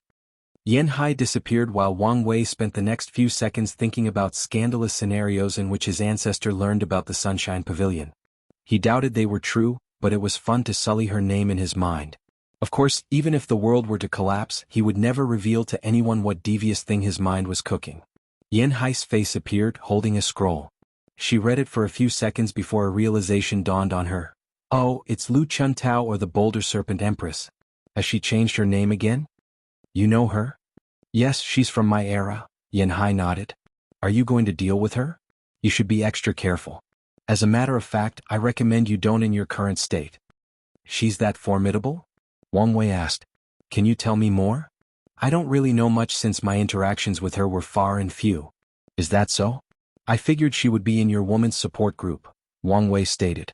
We invited her, but she was a loner and refused, Yen Hai explained. I see, Wang Wei nodded. What else can you tell me? She's very cunning, Yen Hai explained. Her rise started after successfully stealing the bloodline of a primordial earth serpent, a one-of-kind primordial chaos life form under the watch of both the demon and the innate demon god race. After that, her reputation was mostly because of her beauty and lustful nature. Wang Wei nodded. The information he knew did mention how Madame Lu liked to collect handsome men into her harem. She then showed her power during the Paragon Heavenwell battle, becoming one of the final 33 winners. Afterward, no one paid true attention to her until the ultimate taboo. So, she did participate? Wang Wei asked. Yes, so why is she still alive? Can't you let me finish? Yen Hai stared at him. Sorry, he swiftly apologized. Yen Hai calmed down before continuing. She is one of the Quitters. Wang Wei did not ask and waited for her to explain. My memory is vague, but a few things remain vivid, Yen Hai continued. The taboo was this endless world divided into 3 areas: outer, middle, and inner. Each area contained countless ruins, each containing some information about Transcendents. However, there were 2 types of ruins: free ruins and trial ruins. Trial ruins contained rewards and way more information, but as the name suggested, the participants needed to pass a trial to access the information. During that trial, Lu Chuntao revealed the strength of Primal despite the world always believing she was only a peak paragon. Wang Wei frowned. Has she always been hiding her strength, or did she have an opportunity during the taboo? No one knows truly, but my intuition told me it was the former, Yen Hai replied. A cunning woman indeed, Wang Wei nodded. Primals are the equivalent of nuclear deterrents in the cultivation world. So, that means it is in the ruling faction's best interest to know who is one. It is not a simple matter to hide one cultivation before experts of the same level, and anyone who has succeeded and done so for an extended period can be labeled as competent. So, what does it mean to be a quitter? Wang Wei asked. After passing a trial, everyone had 3 choices: random reward, ticket of exit, and accumulated points. The rewards were random, but the weakest level was tier 12. And as you can imagine, a few more primals were born from those rewards. The exit ticket is self-explanatory. No one could leave that place without one. However, the deeper the area, the more tickets were required to leave. While we were in the middle area, Lu Chuntao gathered enough tickets and left early. She left? What? Is it because it was getting too dangerous? Not necessarily. Wang Wei waited for her to explain, but no sounds came out of her mouth for a few seconds. What other possibilities are there? If she found an incomplete method. Incomplete method? Isn't that the same as, those two? No, it's not the same, Yanhai shook her head. Their methods are flawed, meaning there are some restrictions and the probability of success is low. Incomplete methods mean the creator was in the right direction but they never even succeeded. So, incomplete methods cannot be cultivated and must be perfected. That's right. So, she found an incomplete method, left early and started to repair it. She even destroyed her cultivation during those two's cleanup so she would not have to enter limbo, Wang Wei summarized. I think I know why she captured the Primoriginator Devil's descendant. She did? What? Yanhai asked. Don't you remember what happened to the Primoriginator after his death? Him? Or are you insinuating that his transcendent artifact fell in Lu Chuntao's hands? Most likely, Wang Wei nodded. She needed his blood to control the artifact, and it might also be the source of the transcendent method that she fixed. Brother Qiyuan once theorized that Heavenly Tao took the artifact to use as a fortunate encounter for someone worthy, but your explanation is also possible, Yanhai commented. In fact, the more I think deeply about this woman, the more suspicions that I have, Wang Wei continued. How did she survive under these two people's watch? I'm sure they were both interested in her method, but here she is, alive and well. The artifact could explain how she hid from them. In that case, why did she destroy her cultivation? Wang Wei continued. The artifact should allow her to keep her strength while remaining in hiding. It's possible that she did not want a target in her back since these two would feel uneasy with such a powerful paragon in their corners, but based on what I know of her so far, she doesn't seem the kind of person to back down because of such challenge. You overlooked another possibility. She did not know how to use the weapon to hide before, Yanhai added. Even after having it for so long? That artifact was a weapon of killing, not for hiding. So, you can imagine the knowledge required to use it for other things. I see, Wang Wei said with shining eyes. She had no choice but to destroy her cultivation and get them off her back. However, while these two were reaching higher levels, she used the knowledge she had acquired from the taboo to better understand and utilize the artifact. That's probably the closest truth we can deduce without knowing exactly what happened, Yanhai nodded. However, my suspicions about her cultivation have increased instead of abated, Wang Wei added. It's been so long, so it's possible for her to return to her peak secretly and hide it with the artifact. At the very least, she has returned to the Paragon realm. I guess Wrath will be disappointed, Wang Wei sighed. He knew of his intuition, so he was not surprised by this outcome. However, he shook his head and regained focus. He still had questions about the ultimate taboo.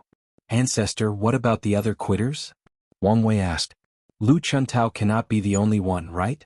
They were hunted, she replied. By the two sons? Only a tiny portion of them, Yanhai explained. Then who?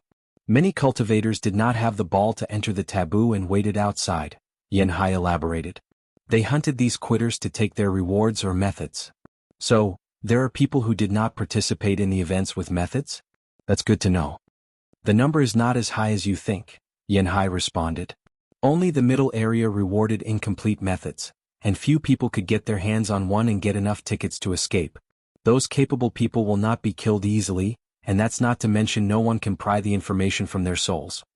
You mean?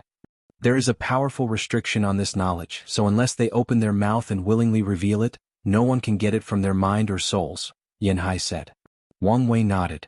Grand Tao did its best to prevent these incomplete or flawed methods from spreading far and wide. What about the accumulated points you mentioned? We pass trials, accumulate points until the inner area where we should have been able to exchange for a perfect method. Should? Wang Wei asked, quite curious. If you find any errors, ads pop up, ads redirect, broken links, non-standard content, etc. Please let us know reports so we can fix it as soon as possible.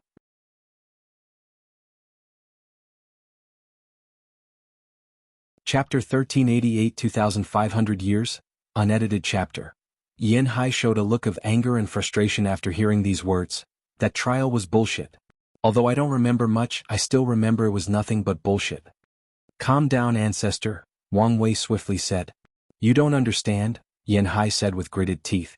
After countless trials and tribulations, we finally reached the deepest part of the inner area and were given a choice. Accept the flawed method or pass that bullshit trial to get a perfect method. But there was no perfect method. All the best talents and greatest minds of the Chaos Universe participated in the trial, and only 5 people survived. On top of that, we all failed. It was nothing but bullshit. Grand Dao did not want anyone with a perfect method, so he made that impossible trial. Wang Wei was embarrassed as he realized he may have triggered some bad memories for her. Luckily, she did not remember exactly what happened during that trial, or her reaction might have been more severe. You're right, ancestor, but there is nothing we can do now besides letting go, Wang Wei persuaded her. Yin Hai's chest rose up and down as she controlled her breathing to calm down. She snorted coldly to herself, her eyes displaying a sharp and intense killing intent that only she knew was the target. Is there anything else? No, Wang Wei replied. Although he had a few more questions he did not dare ask. Yin Hai ended the communication and Wang Wei finally breathed in relief. He took a moment to regain his composure before meeting Wrath again. I'm sorry but I can't help you, Wang Wei said directly. Why? Wrath asked, and Wang Wei explained everything including Lu Chuntao's past and his deduction. Maybe you're wrong, Wrath argued. After all, these are nothing but speculations. Even if that's true, I'm not willing to take the risk, at least not now, Wang Wei replied calmly. By the time you're ready it will be too late. Wang Wei shrugged at these words. Wang Wei, okay, don't say anything that will ruin our relationship, Wang Wei stopped her. Don't forget your mission to your people. You should focus on surviving this catastrophe and become stronger in the upcoming era. That's the only way you'll be able to protect the Neo-Demons. Wang Wei's words were sincere and he hoped she would listen to him. Wrath stared at him before closing her eyes, exhaling deeply to calm down. You're extremely talented and have inherited the destiny of the devil race, meaning your future is very bright. However, you need time to grow and maybe even protection, so I recommend you join a faction, Wang Wei continued. Including your sect? Wrath asked, looking directly in the eyes. Yes, including mine, Wang Wei nodded. This is not the lower dimension, so you don't have to live with a chip on your shoulder. What the devil race has done was so long ago that few people care. And the ones who do remember do not care since they consider you guys losers. The only thing that may cause you problems is your identity as your master's disciple, but once people know Lu Chuntao has that artifact, no one will care about that. I see, Wrath nodded before turning around, preparing to leave. Wait. Is there anything else? Wang Wei frowned as he looked at her. Don't do stupid like trying to exchange the news about Lu Chuntao in exchange for rescuing these descendants. I want. Wang Wei sighed before snapping his finger. Chains materialized and caught Wrath before she could react. What is the meaning of this? Your eyes betrayed you, Wang Wei said. I don't understand what you're saying. Do you know how much is on my plate? Wang Wei complained. The last thing I need is for you to complicate the situation by making Lu Chuntao into an active chess player. The Heavenly Serpent Empress was still lying low-key and hiding in the shadows, which was beneficial to Wang Wei. So, the last thing he wanted was for Wrath's action to make her more active, maybe even turning her into his enemy. Are you going to kill me? Wrath asked calmly. Now that the truth was revealed, she accepted her fate. No, but I'll seal you, Wang Wei replied. He waved his hand and she turned into a marble. Wang Wei sighed. He did many things for the devil race and fulfilled his promise to the primogenitor. But what has he gotten in return? Wang Wei was now sure that someone, most likely Heavenly Book, had stolen his fortunate encounter that contained that transcendent artifact. Why is my life so hard? Wang Wei complained before dissipating. Time passed and a month passed by. Wang Wei was cultivating his flesh puppets in the blood pool. Then he summoned Dulgun to check on Monk's progress. How long do you think it will take? Do you know what we're doing? Dolgun asked. I have some ideas, Wang Wei replied. The record said your clan was one of the most vengeful, and there is a reason for that. Dolgun nodded. The process takes time and requires a great price, so don't expect anything in the next few hundred years. That's really short, Wang Wei nodded approvingly. What he feared was that Monk would take too long. How confident is he? Monk has just acquired his current strength, so Wang Wei was worried about him. No need to worry. By the time the ceremony starts, he will be a full-fledged warrior with plenty of experience, Dolgun reassured. Is he going to inherit one of his ancestors' memory? Wang Wei asked. That's right, she nodded. I'm more reassured now, but that won't affect his personality, will it? I don't think so. You don't sound too reassured. He's doing things too fast, Dolgun admitted, hence her worries. However, this is the path he chose, so I'll support him. I see, Wang Wei nodded. Don't forget to remind me when it starts.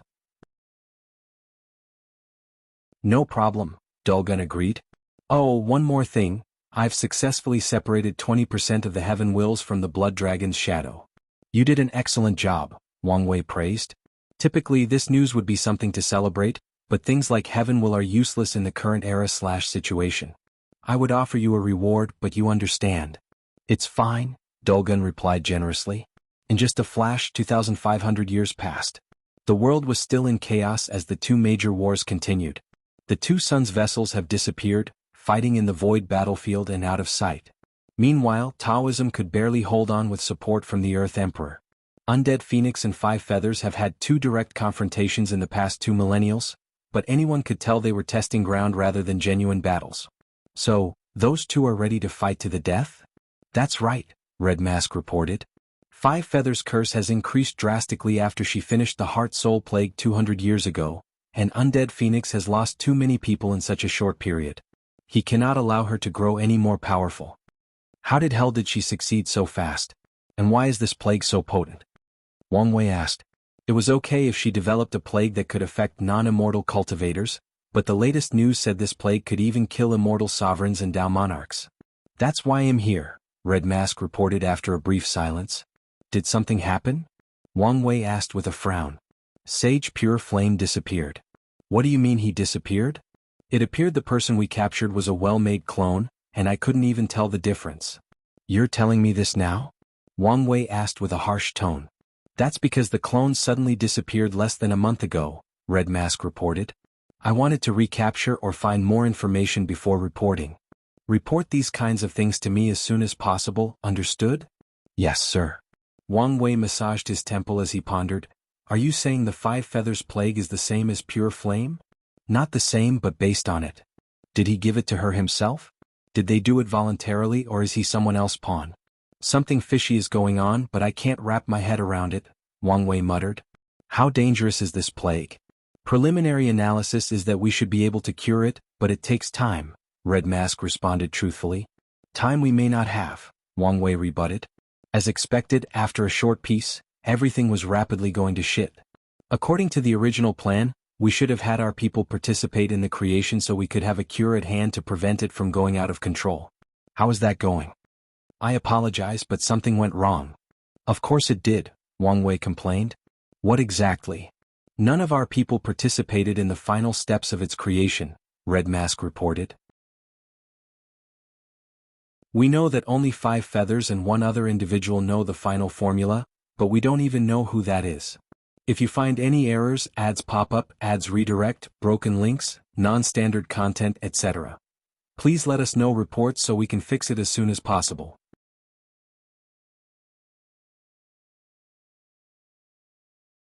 Chapter 1389. The larger implications. Wang Wei contemplated his next move. Five Feathers must die, but he also cannot allow her plague to get out of control. Try to find the other person who knows the formula.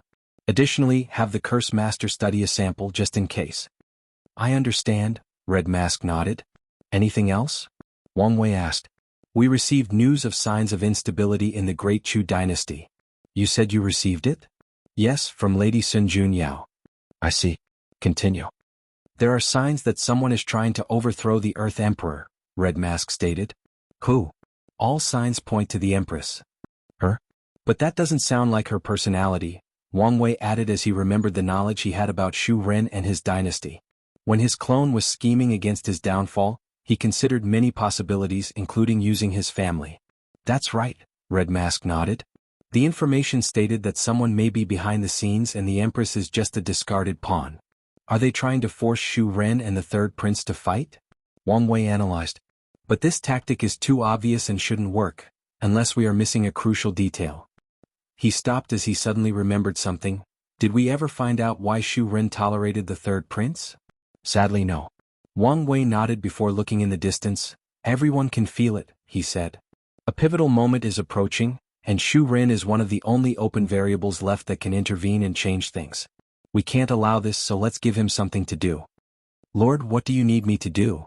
Don't worry, you'll take care of it, Wang Wei added. By the way, how much of our information do we still rely on foreign agencies to acquire?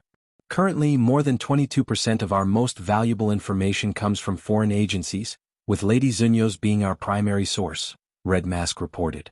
15%? It's lower than I anticipated, Wang Wei nodded. The last time he asked was before his 10,000 yuan epic retreat, and the number was as high as 36%. I will do my best to reduce that number, Red Mask promised. I never doubted you, Wang Wei nodded before dismissing her. He closed his eyes to check on the mortals. The war has devastated the overall population, but the vastness of the world and the fact that many people actively protected mortals prevented the problem from reaching a higher level. However, Wang Wei knew these wars were just the beginning. Since Supreme Unity's goal is to wipe out the mortal population, the bastard won't stop at anything before accomplishing his goal. Wang Wei strongly believes that Supreme Unity never planned to allow any of the moons to die so soon. If not for Mithriya and Wang Wei's intervention, he would have eased the relationship between Five Feathers and Undead Phoenix after their battle had killed enough mortals. He may still try this, Wang Wei analyzed. The good news for him is that the mortals have already built the Law Soul and a prototype of a Law weapon, meaning their civilization has reached Tier 7. Additionally, my theory was correct, Wang Wei thought. One of the mortals proposed a mad theory on how to control law in a large area. The Rune community treated his paper as the words of a madman, but Wang Wei saw the idea/prototype of a law domain, which is something Saints, Tier 8, can control in the origin cultivation system. I wonder whether Heavenly Dao realized it may have opened Pandora's box by allowing a mortal civilization that reaches Tier 9, Wang Wei analyzed. This decision may appear as if it was a sudden choice to pass this catastrophe, but Wang Wei was a visionary and could see the ramifications. For example, battles between two chaos worlds. Once two worlds fight, the true factor that decides victory is the top powerhouses. If one world has more primal or more paragons, their chances of winning a war are drastically higher.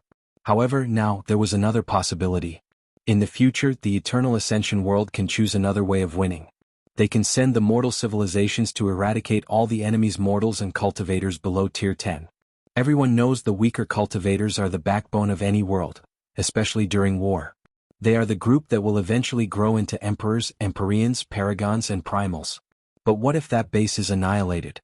In such a war, the Eternal Ascension world can just take its time and allow the damage acquired by its opponent to stack since it can no longer train new soldiers and powerhouses.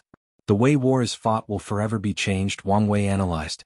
Such drastic change is not something Heavenly Dao can decide on its own. So, has Grand Dao allowed it? It makes sense. Grand Dao's only purpose is to guide the growth of the world. Mortal civilization's advantage was not only its war potential but the fact it drastically increased the talent pool of the cultivation system. The mortals in the Rune civilization are what comics in Wang Wei's past life usually referred to as peak humans. Their bodies, souls and bloodlines have reached the limit of humanity, making them easier to cultivate once they are detected to have talents. The enlightened humans who have gained early access to spiritual power and can carve runes have great talents for spirit cultivation and professions. So, even if they don't have cultivation talent, their descendants are likelier to have such talents. If every chaos world had a mortal civilization, the chaos universe would receive a boom of prosperity, Wang Wei analyzed. With the advent of the Transcendent era, such a boon might be necessary to ensure this new era is as prosperous as possible. However, are things so simple? Wang Wei can say for sure that 99% of worlds will reject the notion of giving such power to mortals. Non-immortal cultivators will never allow these ants to have the power to hurt them, and immortal cultivators already believe they are a different species from non-immortals, let alone mortals. Most of these people will not care about the overall benefit to their worlds or cultivation civilizations since there was no direct benefit for them. Finally, there is also the fear that mortal civilization might reach the level of immortal. Although the possibility is relatively small, it is still possible. Such a fear is enough to stop most of these powerhouses. A few might succeed in spreading it in their areas, but the entire chaos world can't follow. Unless their worlds also faced a catastrophe, Wang Wei thought. Or they are invaded and see the benefit of this civilization. Wang Wei could predict Grand Dao's method. Even if he did not start the Third Origin War as expected, the upcoming Transcendent era will be a time of war and strife throughout the Chaos universe. Transcendents also need resources, and unlike Paragons, one Chaos world is not enough for even a single of them. In other words, the act of plundering will become routine. In fact, my analysis is just the bare surface, Wang Wei thought. The mortal civilization or the rune civilization is a perfect blend of science and technology and cultivation civilization, made accessible to mortals. In some ways, Grand Dao has used me as a pawn to assimilate the science and technology civilization of Earth or the prehistoric world. Wang Wei sighed. According to my predictions, Ying Zheng and I were not the only ones who reincarnated/transmigrated from Earth, so the others may also be pawns to assimilate other ideas or concepts from Earth. Wang Wei squinted. I probably was not the first one. Whether it's Buddhism or even the barbarian clan based on Mongolian, they were all probably created by Grand Dao after assimilating certain aspects of Earth. In other words, Earth is a source of inspiration for Grand Dao just like it is to me, Wang Wei analyzed. I always assumed that Earth or the prehistoric world was protected, hence why Grand Dao never targeted it. While this may be true, there is also the possibility that Grand Dao values it more, that's why it never put its entire focus on targeting it. But one day, once Earth is no longer valuable, I fear what is to come is a full-on destruction campaign. Wait, no, there is another possibility. Why did I theorize I was a fate seed even back on Earth? It made no sense for someone from Earth to be chosen for the fate cardinal position. Until now. Grand Dao wanted someone to take and execute these ideas from Earth, thus contributing to the Chaos universe's prosperity. That's why I was one of the fate seeds. Damn it, how deep is this conspiracy? How much of my life was planned by that bastard? Wang Wei felt a rage overcoming him. His very existence was probably due to Grand Dao using its limited power inside the prehistoric world. The cracks that swallowed him were probably not an accident but an inevitable, even a test to determine whether he was the final fate seed. If you find any errors, ads pop up, ads redirect, broken links, non-standard content, etc. Please let us know reports so we can fix it as soon as possible.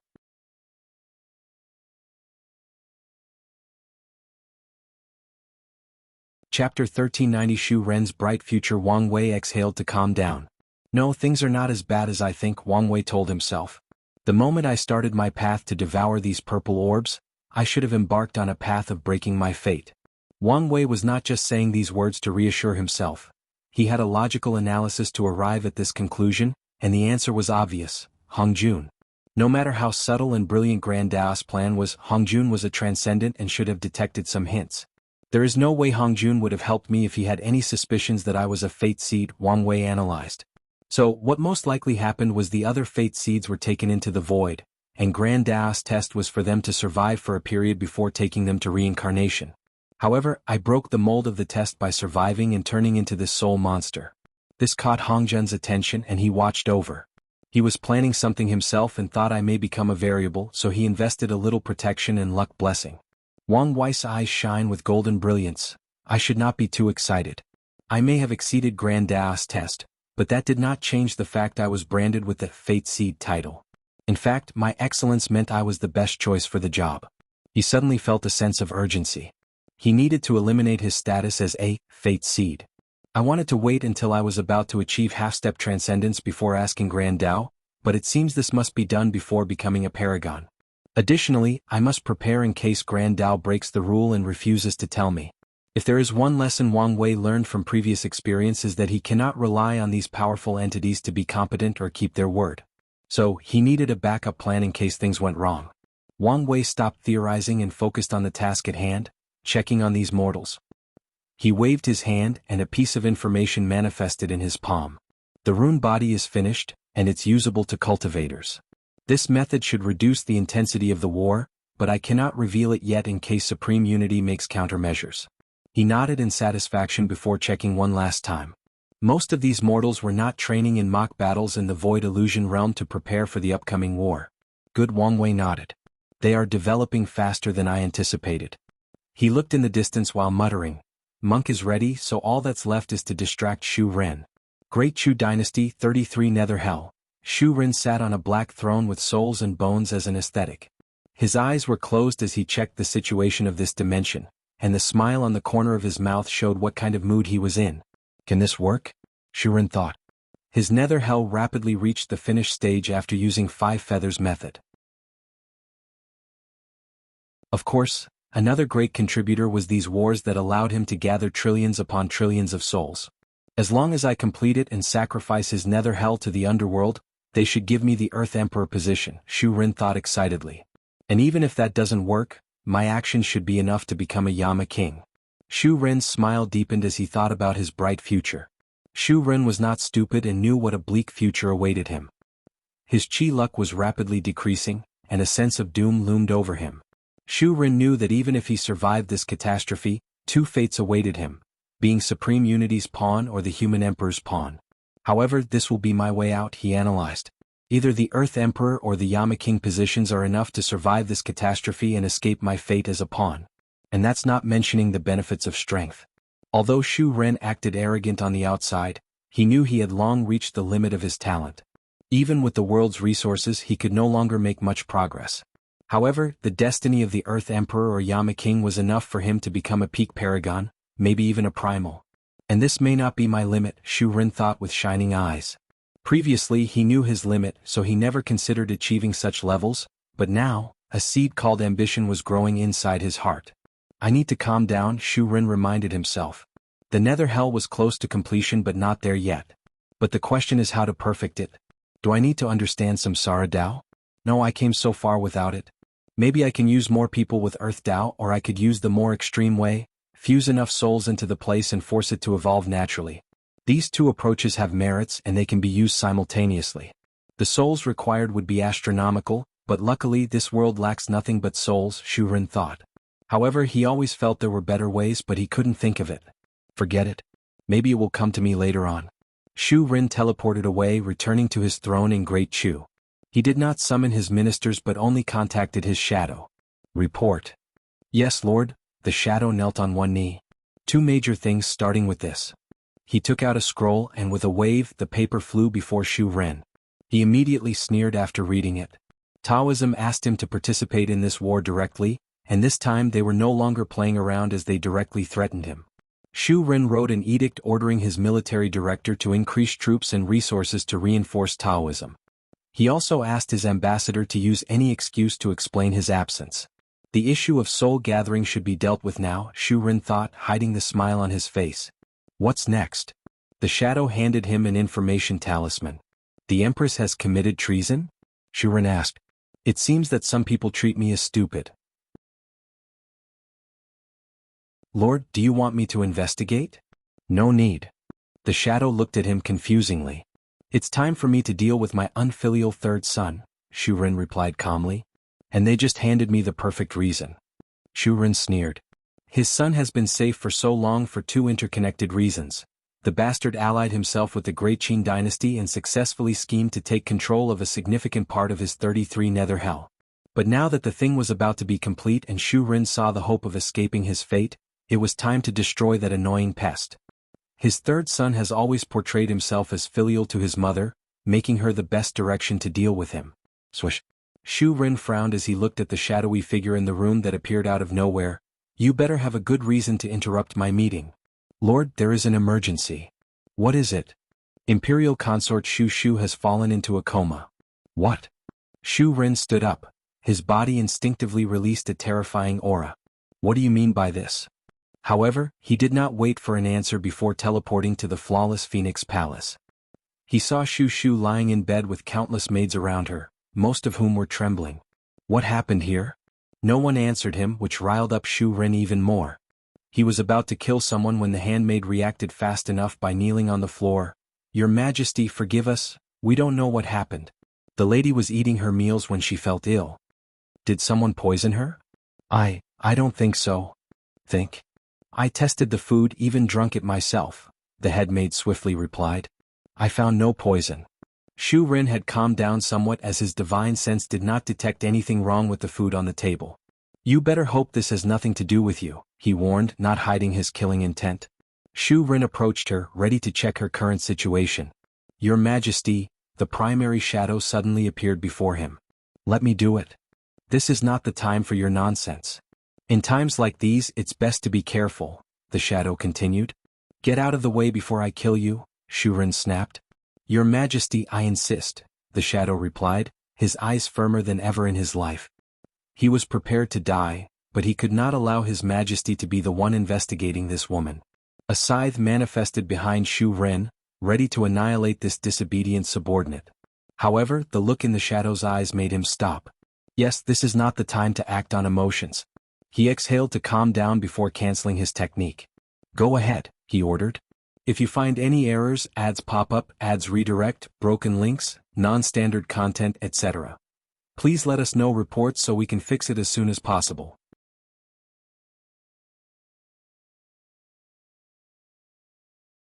Chapter 1391 Shu Shu's Fate. The shadow took a deep breath before slowly walking over Shu Shu's body. He carefully extended his divine sense, scanning every part of her body. Usually, such an intimate act would be considered a violation of a person's privacy.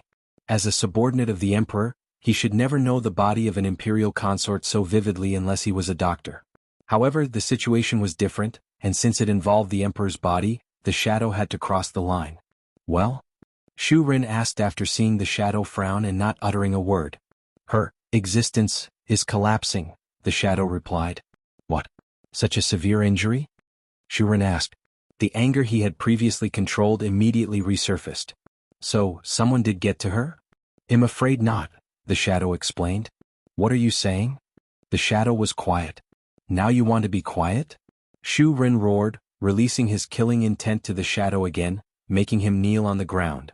Explain what you discovered. The imperial consort is a failed experiment after all. The foundation of her existence is the concept of perfection, and since she was not appropriately made, it is not collapsing. Shu Ren clenched his hands after hearing this. He had forgotten about this fact. Most perfection experiments do not last long, and the few successful ones usually require the subjects to cultivate to a high enough level to make up for their flaws. Shu Shu had no cultivation and could live for so long because Shu Ren fed her many immortal pills. The worst part is that she cannot cultivate herself in the current situation. Do you have any solutions? Shu Ren asked. For now, we can only return her to. The shadow stops as he remembers the emperor destroyed the dimension Shu Shu was found in case something was wrong with it. The worst part is it was the shadow's suggestion. We can only temporarily seal her to prevent the collapse. Maybe the scholars will have a method. Shu Ren calmed down before walking to her. He finally checked himself and without hesitation he tried to inject some of his powers into her body. However, his actions seemed to accelerate the process as a quarter of Shu Shu's hair suddenly turned white. Shu Ren immediately stopped his actions.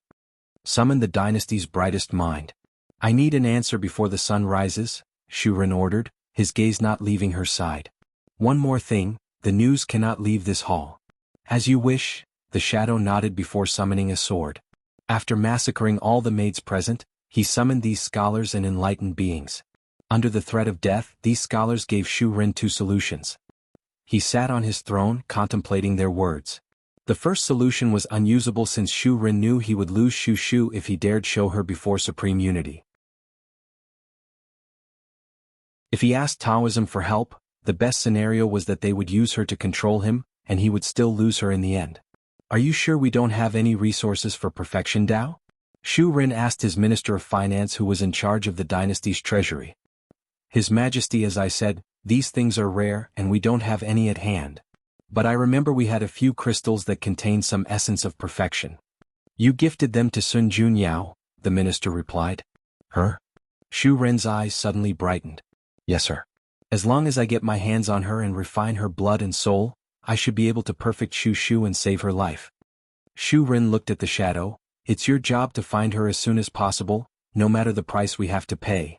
Your Majesty, our chances at finding that woman are not high, especially in such a short window. It's your job to make the impossible possible, Shu Ren snapped. I will do my best, but I suggest we focus on finding the remains of other people experimenting on perfection. Such an approach has a higher chance of success.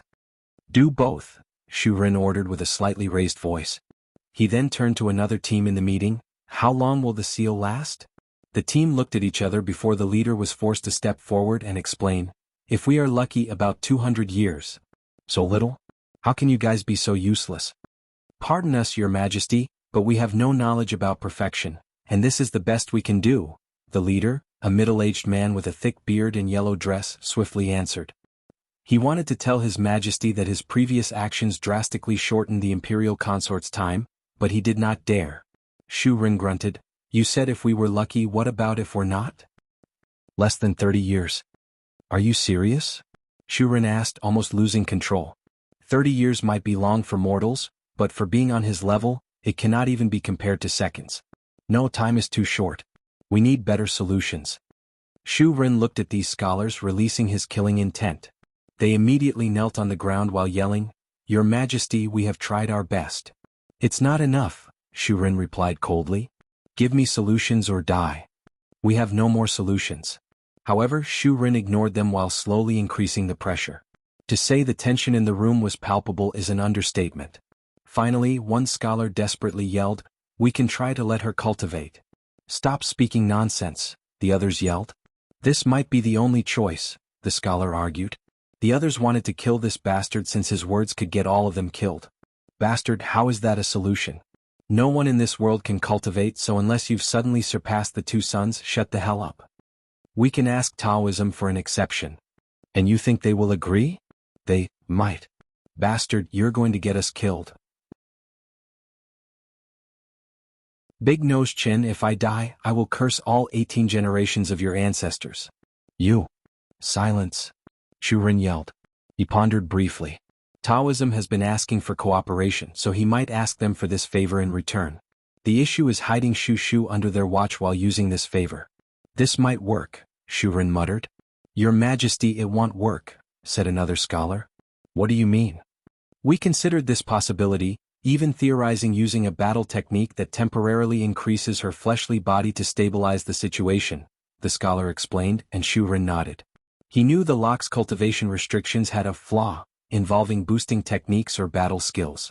However, the result of our calculations was that such an approach would accelerate the imperial consort's existence.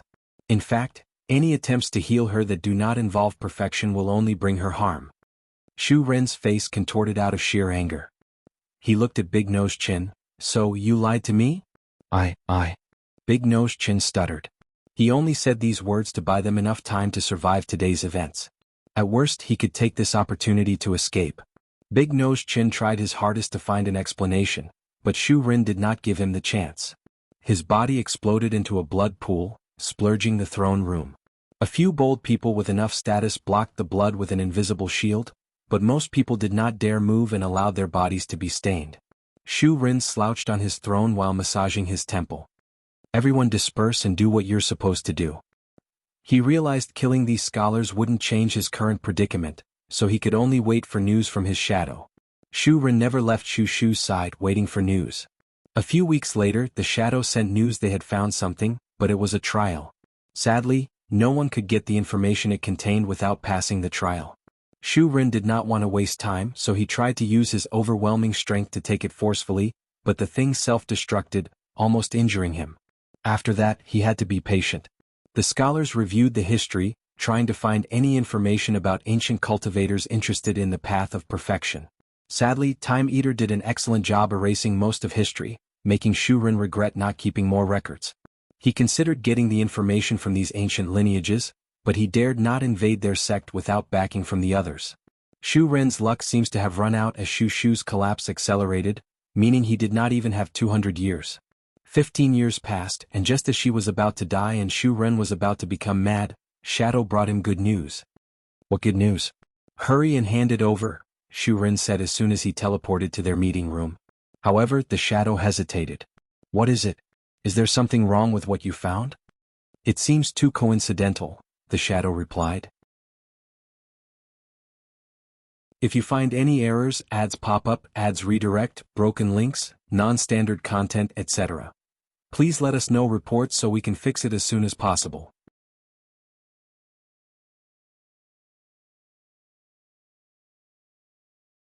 Chapter 1392 Double Strike Attack. What are you talking about? Shu Ren asked, not hiding his impatience.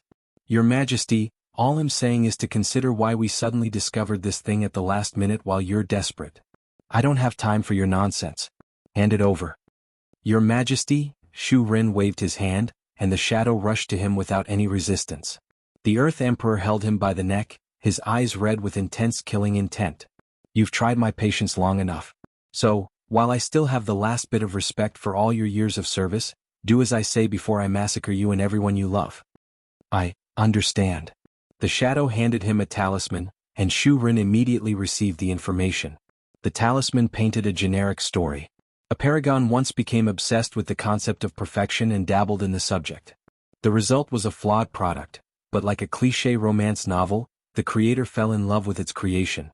However, the creation also experienced the same fate as Shu, so the creator created a technique called the life extension art. He linked his existence to hers, allowing his life to sustain hers. This method allowed him to prolong her life long enough to search for a better or permanent cure. Shu Ren looked at this talisman and understood the shadow's hesitation. The life extension art can save Shu, but it's at the cost of his life. The good news is that this technique is not advanced enough, meaning that Shu Ren can use one of his longevity resources to pay the price of his death. However, if he does not find a solution, he might kill himself to save her. So, he hesitated briefly on whether to use this method. No, I must save her, he concluded in less than 10 seconds. He had never met a woman like Shu, a woman who truly gets him. Not to mention he was close to achieving his goal, and he needed an empress to rule by his side. He did not care much about his current dynasty empress or all his other concubines since his relationship with these people was primarily transactional. Only Shu was the true love of his life. Shu Ren disappeared, leaving the shadow who seemed to want to say something. He took Shu to a private room and immediately executed the life extension art. The world entered a time of quiet for another 20 years. However, everyone was waiting for the climax of the current conflict. Wang Wei floated in the air in his secret dimension, with the word worry clearly written on his face. The current report about the spread of the curse plague was far from good. The Fate Shadow Guard or any agency he contacted has not found the person responsible for the curse's formula. The only good news is that the Overlords and other ancient lineages realized this curse might be a problem, so they worked together to barricade Undead Phoenix and Five Feathers territory. No one or nothing can leave these areas without being captured and checked for any plagues. It really feels like I'm playing with fire, Wang Wei grunted. He started regretting giving Five Feathers that suggestion. In the past few years, he gathered all the resources he had to gather many lineages together to study that plague as soon as possible. They have made rapid progress, but according to the current schedule, there won't be any results for a few Yuan epochs unless something unexpected occurs. Wang Wei wanted to complain. He had prepared for a situation of the plague getting out of control, but he never accounted for Sage Pure Flame as a variable. When he made his plans, Sage Pure Flame was a neutralized opponent and no longer a threat or chess player. But no, something had to happen. Has it finally started? The two lovebirds started fighting and were not messing around this time. It had only been a few seconds, and Undead Phoenix had already received a few minor injuries. Her strength should be up to 95%, but it's unstable, Wang Wei analyzed. The potency of Five Feathers' attack fluctuated from 92% to 95%, and sometimes 999%. The battle quickly intensified, with Five Feathers slowly increasing her advantage. It looked like she was about to win, but the madness from all the sins means it's easier to find her flaw and counterattack, Wang Wei analyzed. However, Undead Phoenix's mindset is also not the best. He felt angry and aggrieved that her strength had surpassed hers after everything they'd experienced. His pride and ego cannot accept this fact. Five Feathers summoned a colossal dark phoenix that burned with the power of flame and negative karma. This was a big attack, prepared to either end this fight immediately or do as much damage as possible. Undead Phoenix reacted swiftly, finally controlling his emotions in the face of death. He discovered one of his opponent's flaws and targeted it. He invaded her soul, trying to use her madness against her. Unfortunately for him, this was a trap. Five Feathers was not as mad as she appeared, so she laid the trap for him and he walked out. As soon as he invaded her sea of consciousness, He received a counterattack in the form of an invasion by ghosts and grieving souls, making Undead Phoenix fall into a terrifying illusion. Under normal circumstances, Undead Phoenix's understanding and application of the soul should be leagues above his opponent. But Five Feathers relied on sheer brute force.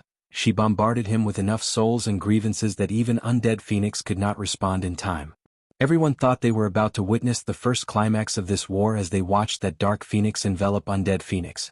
However, something unexpected occurred at the last minute.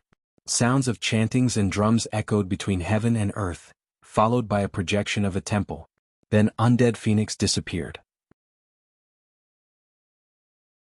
Most people were confused, but only a few knowledgeable people recognized that temple. They all had one thing on their minds: the Vendetta ceremony. These people understood that someone else was brave enough to take a piece of the pie, and it seems they might have taken a significant chunk. Good, Wang Wei muttered. Monk has finally taken action, and Shu Ren is distracted. It's time to move. He wasted no time before summoning the meat puppets he would use. Wang Wei did not put his soul into the thing due to the risk of the next course of action. Instead, he created a pseudo-soul that was the amalgam of many of his spirit particles. There were many restrictions on using this body in such a manner, but he only cared that he could use Paragon tier strength and that it was safe. Wang Wei then closed his eyes to control the body remotely. His new body then entered the river of time. Wang Wei was already on guard, expecting an assassination attempt. However, nothing occurred. Really? Nothing? He sneered. Others might be unable to detect that chronofluctuation, but I would never believe Time Eater didn't. So, why didn't he take this opportunity to stop or confront me? Is he trying to appear as if the seal was effective? Wang Wei's sneer increased. He might believe Time Eater had no other ways to intervene in the world's affairs but not in the river of time. Your absence reveals more than your presence. Wang Wei took note of this before focusing on the river before him. He suddenly sensed a gaze full of animosity that made his blood boil, but it was soon replaced by a more soothing one. Okay, Mithriya, you didn't let me down this time. Wang Wei raised his hand to summon a rune. It was Five Feathers' time mark. During her battle, this mad woman forgot to hide her time mark, allowing Wang Wei's chronospirit to detect it. Now he had isolated her timeline to prepare for the next step. He jumped into the river, turning into a humongous fish swimming against the river torrents. Wang Wei sensed great resistance the more he swam, but that was to be expected. The older someone is, the harder it is to kill them from the river of time. Additionally, he was not a true paragon, thus limiting his abilities. Luckily, one of the core training focuses his wife ensured he had enough knowledge about was in this regard. So Wang Wei used some of the things he had learned from her. His fish body grew wings before flying into the sky and landing in the water. Wu Hong warned him not to fly directly to his destination while navigating the river of time unless he's a primal paragon, but he could use this method to make traveling easier. Soon, Wang Wei reached his destination and entered the Eternal Ascension world. His gaze soon caught a young Five Feathers talking flirtatiously to someone. If you find any errors, ads pop up, ads redirect, broken links, non-standard content, etc. Please let us know reports so we can fix it as soon as possible.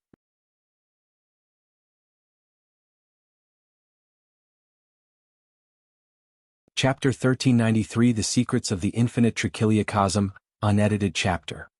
The person Five Feathers was flirting with was probably not Undead Phoenix, given how uncomfortable the latter appeared. Is that the best friend? Wang Wei thought. He shook his head, not caring about such detail. This period should be close to when she took Undead Phoenix's talent, Wang Wei analyzed. Five Feathers was currently in the middle stages of the Empyrean realm, meaning she should have felt the shackle of her talent and wanted a way out. I thought I would have landed when she was close to becoming a paragon, Wang Wei thought. The weaker Five Feathers was, the easier it was for him to accomplish his goal. However, the fact that he missed his descending mark by such a large margin indicates his poor navigation skill in the river of time. Well, that can't be helped, Wang Wei reassured himself. He was a poor imitation of a paragon, which limited many of his abilities. So he decided not to be too harsh on himself. He also warned himself to become a paragon as soon as possible. Let's not waste time, Wang Wei thought before acting. He pointed at the young Five Feathers but suddenly stopped as he sensed something. His chronospirit detected an anomaly in the river of time. Did she finally discover something and wanted to stop it? Someone was rapidly approaching this timeline, and Wang Wei realized it was Five Feathers' chronospirit. Since it was her timeline, her ability to mobilize protection was much faster than Wang Wei's. Unfortunately, it's too late. With one thought, the young five feathers dissipated to the horror of the uncomfortable young man. Wang Wei heard the unwilling roar of the chronospirit, but he did not care. His mind focused on the repercussions of Five Feathers' death. This woman is someone who has a significant effect in the Eternal Ascension world's timeline, meaning the death of her past life should have created butterfly effects with devastating causes. But, from what I know, when I return she will die, but the effects of her past self dying won't matter in the slightest. The young Five Feathers' death should have drastically altered the timeline. For example, she would no longer be one of the 8 moons, thus fundamentally an entire era of the Eternal Ascension world. I know this is the purpose of isolating her time mark, but how does this really work? Wang Wei thought as he closed his eyes, trying to understand what was happening. He had many theories, and the one he favored the most was cause and effect. The cause of Five Feathers' death should have catastrophic effects, changing an entire era. However, by isolating her time marks, the effects were altered to her future self dying without affecting anything else. So, that's how it is, Wang Wei muttered as he figured it out. His theory was correct but also wrong.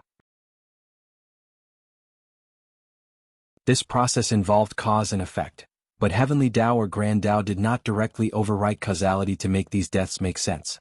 Instead, it is an underlying program of the River of Time. Instead, the effects of the death of young Five Feathers were divided into 2.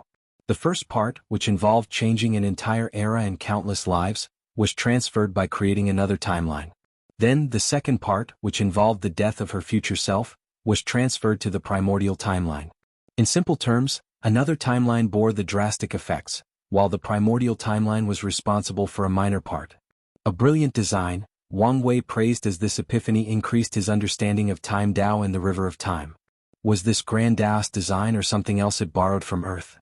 Wang Wei had his reasons for his doubts.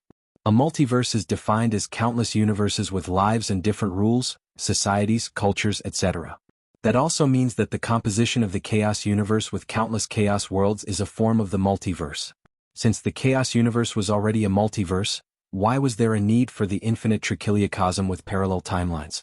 This idea is something that is more common in Earth's science fiction than in a typical cultivation novel. As soon as Wang Wei asked this question, he had an answer. The existence of the infinite Trichiliocosm has made this chaos universe exponentially larger than a regular chaos universe, and large size means more population, which also translates to more talents and, more importantly, more possibilities for growth and evolution. While there are many benefits to such a vast world, there should also be a major flaw. Control, he analyzed. The chaos universe itself was already too large, and adding countless more timelines was a recipe for trouble when trying to control such a grand area. No matter how powerful Grand Tao is, it's only pseudo-omniscient and omnipotent, and such a large world can easily give birth to unknown or uncontrollable variables, especially since Grand Tao has to operate under certain specific rules. The separation of the primordial timeline and the rest was probably Grand Tao's solution at keeping the highest form of control, Wang Wei analyzed. However, this fact also showed that countless secrets and horrors exist in the infinite Trichiliocosm. Wang Wei looked forward to his exploration of the endless timelines. However, he understood that his current strength was far from enough. He regained his focus, and another thought popped into his mind. This epiphany is enough to increase my cultivation by a little. So, can I cultivate in this place? The answer was immediate, no. He had already sensed the rejection of this era, and his intuition warned him of danger if he stayed here for any longer. Wang Wei did not waste time and returned to his time node, but he did not immediately descend to the Eternal Ascension world. Instead, he wanted to see if he could find a loophole in the lock and cultivate directly in the River of Time. Sadly, someone soon proved to him this was not possible. As soon as Wang Wei sat cross-legged, an illusory creature with an illusory body that emanated a potent chrono energy appeared in the distance. The creature looked at him with incredible vitriol before rushing toward him. Wang Wei recognized the time wraiths and prepared for battle, but a golden light appeared and destroyed the creature. It can't be, Wang Wei muttered. Yes, Supreme Unity has controlled a few wraiths to patrol our branch of the River of Time. A soothing voice entered his mind. He's very thorough, Wang Wei replied with gritted teeth. Indeed, but forget that for now. You can't stay here. I don't need long, Wang Wei swiftly said. I just need to summon my main body, and return after regaining his previous cultivation. Do you have any idea how dangerous this place is? Maitreya asked. Although I have the advantage over him here, don't forget, this place doesn't belong to me. Wang Wei frowned as he remembered the River of Time was the jurisdiction of the cardinals. Mithria might be powerful, but she's just a slightly bigger ant before these people. And if he thought about this logically, the cardinals are just the surface danger of this place. He was sure many other Transcendents were exploring this place, and who knows whether he would encounter one. No, with his terrible luck, he would definitely meet one. I understand, Wang Wei nodded. However, he did not return home. Precisely, this body did not. It was already on the verge of collapse, so Wang Wei accelerated the process. He also actively abandoned the spirit particles he invested in this body. Although he was confident Supreme Unity could not do anything to it in Mithria's domain, he did not want to risk it. Wang Wei opened his eyes in the secret dimension and quickly sealed his epiphany in the depths of his sea of consciousness. Then the first sight that caught his eye was the sky turning red, followed by a grand celebration of heaven and earth. A massive amount of invisible luck and destiny rushed into his body. 10% of my Chi Luck Dragon just turned transparent? His white Chi Luck Dragon had a part of its tail that slowly became illusory. Is this what transcendent luck looks like? Interesting. Wang Wei was interested in this sudden change in his luck, especially since he always had the ability to turn his luck completely black. Such a deep mystery about luck/destiny might give him inspiration or another epiphany about luck Dao. However, this was not the time for that. The world already knew about Five Feathers' downfall, meaning the next part of this event was the plunder of her palace and territory. Wang Wei had already mobilized his people, so he needed to get there before others could react and get the most benefit. Wang Wei took over another body and rushed over. The entry to the Five Feathers Palace was easier than Blood Dragon's because the people inside hadn't reacted to her sudden death. Without activating any protected formation, Wang Wei and his team barged in and started killing everyone they saw while taking treasures. However, the rest of the world also reacted faster than when the Blood Dragon died and quickly began their plunder. If you find any errors, ads pop up, ads redirect, broken links, non-standard content, etc., please let us know reports so we can fix it as soon as possible.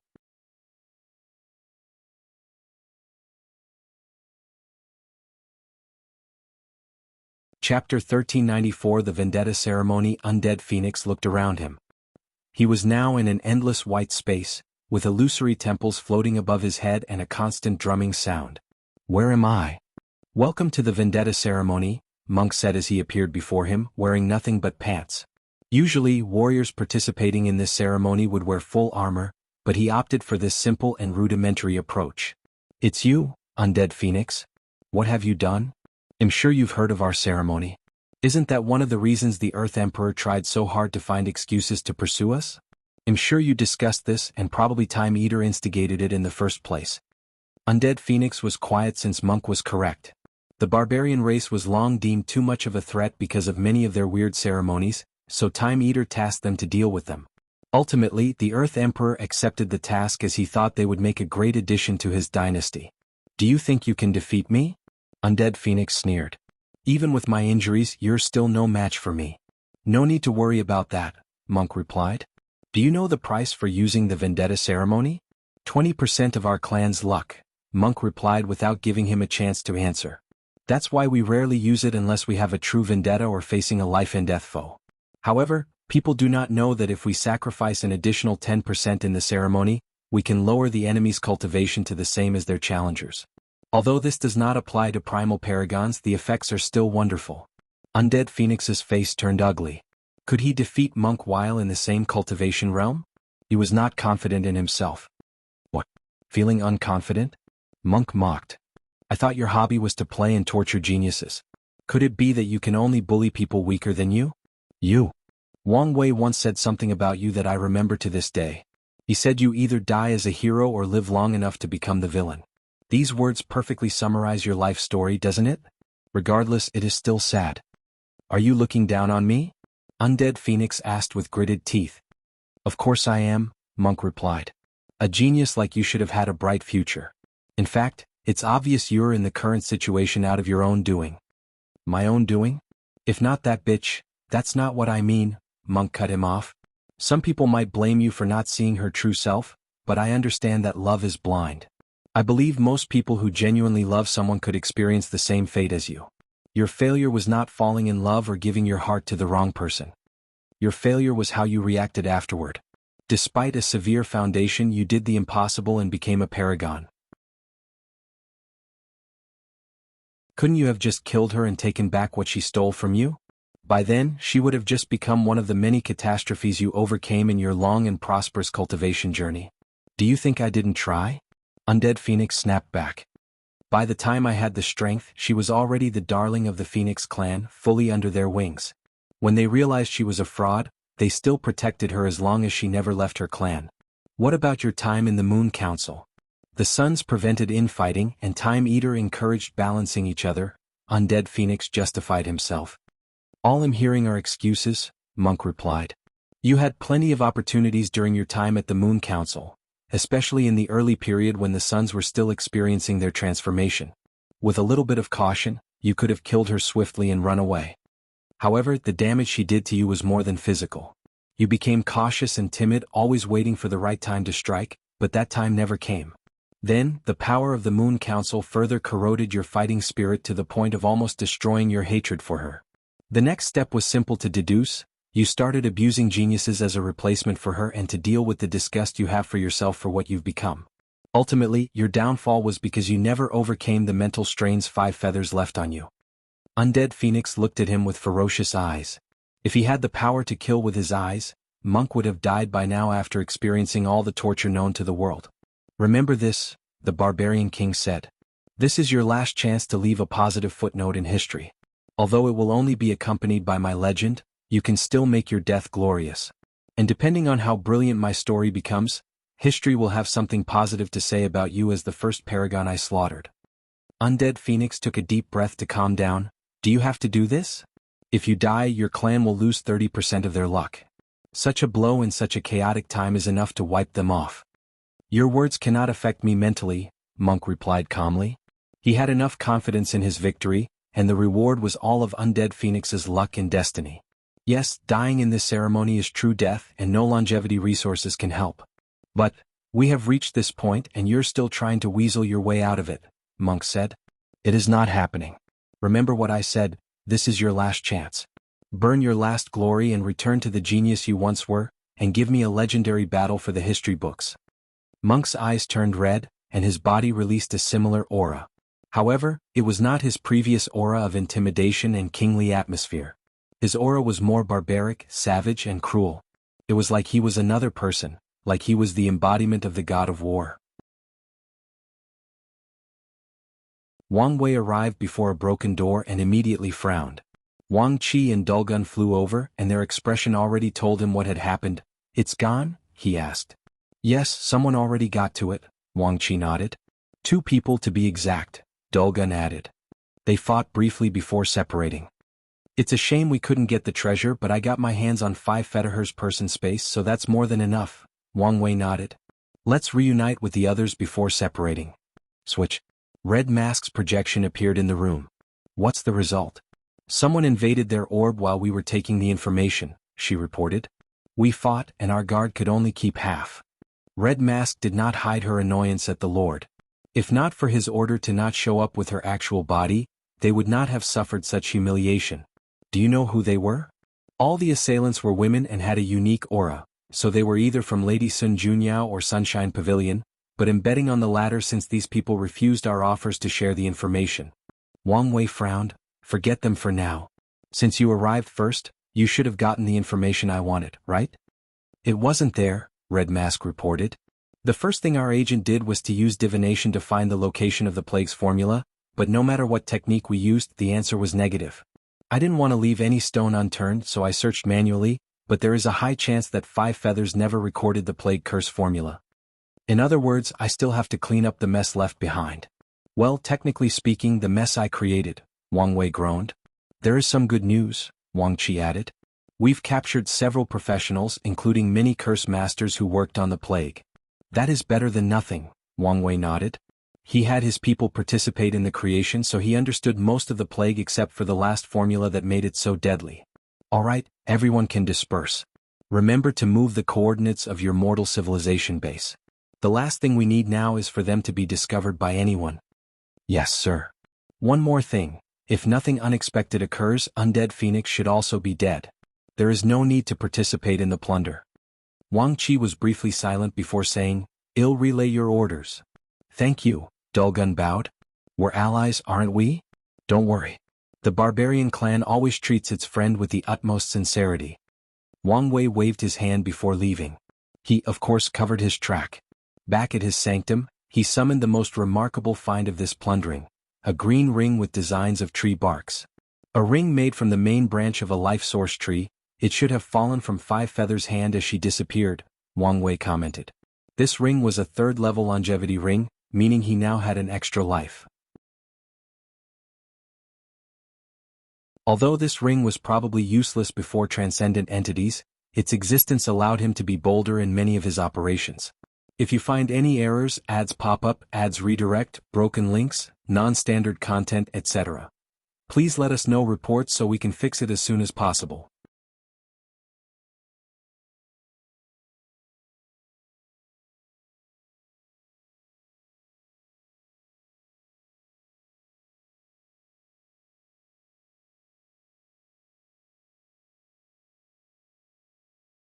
He was once the most talented loose cultivator in the world and had a bright future.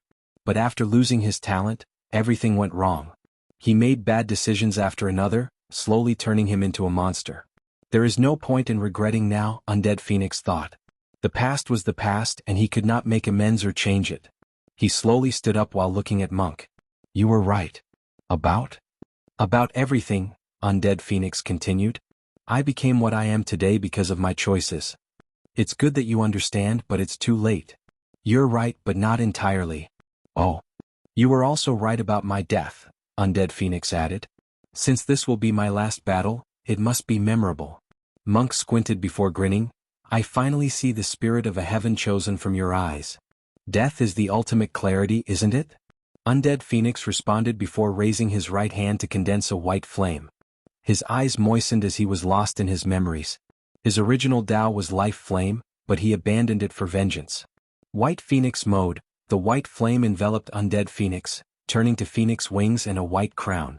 His aura, no longer eerie and cold like the embrace of death, was beautiful and full of hope, like the embodiment of life and creation. "You said the world will remember me more fondly after this battle? As long as you can show the demeanor of a true genius in your final moments," Monk nodded.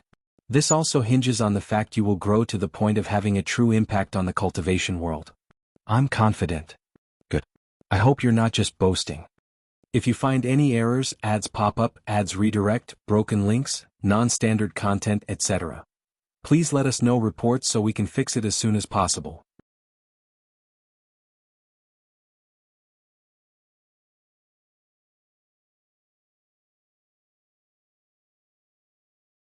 However, due to Mithraya's power and presence, the clan has lowered the restrictions over the years, allowing the study and understanding of Buddhism. However, practicing Buddhism is still taboo. The barbarian clan was composed of countless tribes. Although united, they also compete with each other. The position of Great Khan is the leader of all the tribes with immense power.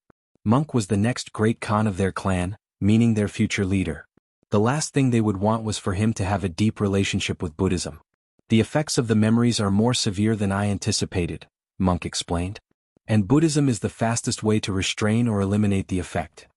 Their clan had ways to deal with the problem, but that would require a ceremony that takes time and effort. Monk understood the emergency nature of the current situation, so he wanted to be back in peak condition as soon as possible. "As you wish," nodded the elderly man. Monk did not return to his tribe but teleported to the War God Temple. This was the source of his memories, which contained some measures to suppress the effect. He received what he asked for and immediately dived into the content. Not surprisingly, Monk found a mind purification mantran and used it along with a few artifacts. However, he was unsatisfied with the speed and continued reading more scripture to improve this mantra. Monk suddenly paused. A few thousand yuan epochs ago, before this era became chaotic, he had an inspiration for an idea that could change his life. He believed the idea was what he needed to close the gap between himself and Wang Wei. However, that idea always eluded him like a turtle trying to catch a rabbit. "It's coming again," Monk thought, feeling the same sensation. However, the result was similar, he could not grasp it. He exhaled to calm down before looking around him, especially the scriptures. Monk squinted before muttering, "Buddhism focuses on developing the mind and wisdom? Wisdom? A bright light flashed in his eyes. Yes, the biggest difference between me and him is intelligence and wisdom. In that case, why can't I create a cultivation that would grant me the wisdom of a Tao overlord? Monk immediately acted on this wild whim. He summoned his pagoda artifact since its ability was to help in creating skills and techniques. Whether a Tao overlord's brain or soul is the source of their wisdom, I can create a method to modify my body. Monk frowned as he felt this was not enough. This shallow method cannot describe a Tao lord or overlord's wisdom. Wang Wei once said that his kind is not hindered by any cognitive limitations in their mind, allowing them to think outside of the box and see or make connections that even the most brilliant mind could not. So, this technique, at a higher level, must allow me to break my cognitive biases and limitations, Monk analyzed. The young Khan grunted softly.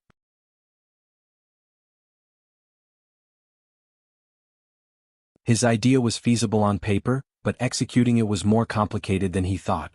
With the barbarian's knowledge and Buddhism's wisdom Tao, he was confident in creating the first levels of this technique. However, he was unsure when it came to removing his cognitive limits. Cognitive limits involve the power of fate. It should be a way for the river of fate to control cultivators better, Monk analyzed with a frown. I can also deduce that the Supreme Outlaw Trial is the final hurdle for Tao overlords to completely free their mind from this shackle. In other words, the final level of this technique would be to pass the Supreme Outlaw Trial. Although this path is rough, it's something Monk reassured himself. He would not give up on this idea, especially since he already had a name for this technique, the Great Wisdom Sutra. At the worst, he'll ask for Wang Wei's help and even offer him a handsome reward. If that doesn't work, he'll just wait for a weak Tao overlord and capture them as a test subject. Monk felt confident and immediately started. He still focused on cleansing his mind but also took time to create a better outline for this technique. So, even you can't find him? Wang Wei said. Something is blocking the truth around him, Star Sage Fan Sui answered truthfully. Can you tell if it was him? Wang Wei asked while pointing at the sun. It's hard to tell, Fan Sui replied. Previous attempts at getting information about him would result in absolutely no information or a terrible backlash. However, this attempt on Sage Pure Flame revealed too much without revealing much. This means it could have been him doing it on purpose, or the method he used is too weak because he used power from his vessel instead of his main body, Wang Wei summarized. It could also be another power, Fan Sui added. Although I am confident in my abilities, I'm not arrogant enough to say nothing can be hidden from me. Indeed, Wang Wei sighed. The two suddenly sensed something and looked at the vision between heaven and earth. Another moon has fallen, Fan Sui said with squinted eyes. It seems Monk has succeeded, Wang Wei commented. The end of this era is approaching, Fan Sui uttered. Will the next era be the era of Transcendents? Not if Time Eater has something to say about it. Is his plan enough to delay the upcoming era? Wang Wei asked with a frown. Delay? There is a high chance he would destroy it entirely. Wang Wei's expression became severe. He always knew Time Eater was a threat, but his deduction was the latter's plan, which involved him achieving higher realms. He believed Time Eater was planning a big move to give him the strength of half or pseudo-transcendent. With such power he can survive until the next era and maybe even rise to power. However, Fan Sui told him the latter's threat was not just due to personal strength but something that could affect the entire Eternal Ascension world in the next era. I should have taken him more seriously after Mithraya's warning, Wang Wei grunted. However, even if he knew the truth he could do nothing. He was already occupied with the current situation, so where did he have the time to deal with Time Eater? The latter has been hiding and planning for so long that even Mithraya couldn't tell his final goal. Alright, let's deal with one problem at a time, Wang Wei reassured himself. Supreme Unity was already a hard bone on his throat, and the last thing he should do was distract himself with Time Eater. If you find any errors, ads pop up, ads redirect, broken links, non-standard content, etc. Please let us know reports so we can fix it as soon as possible.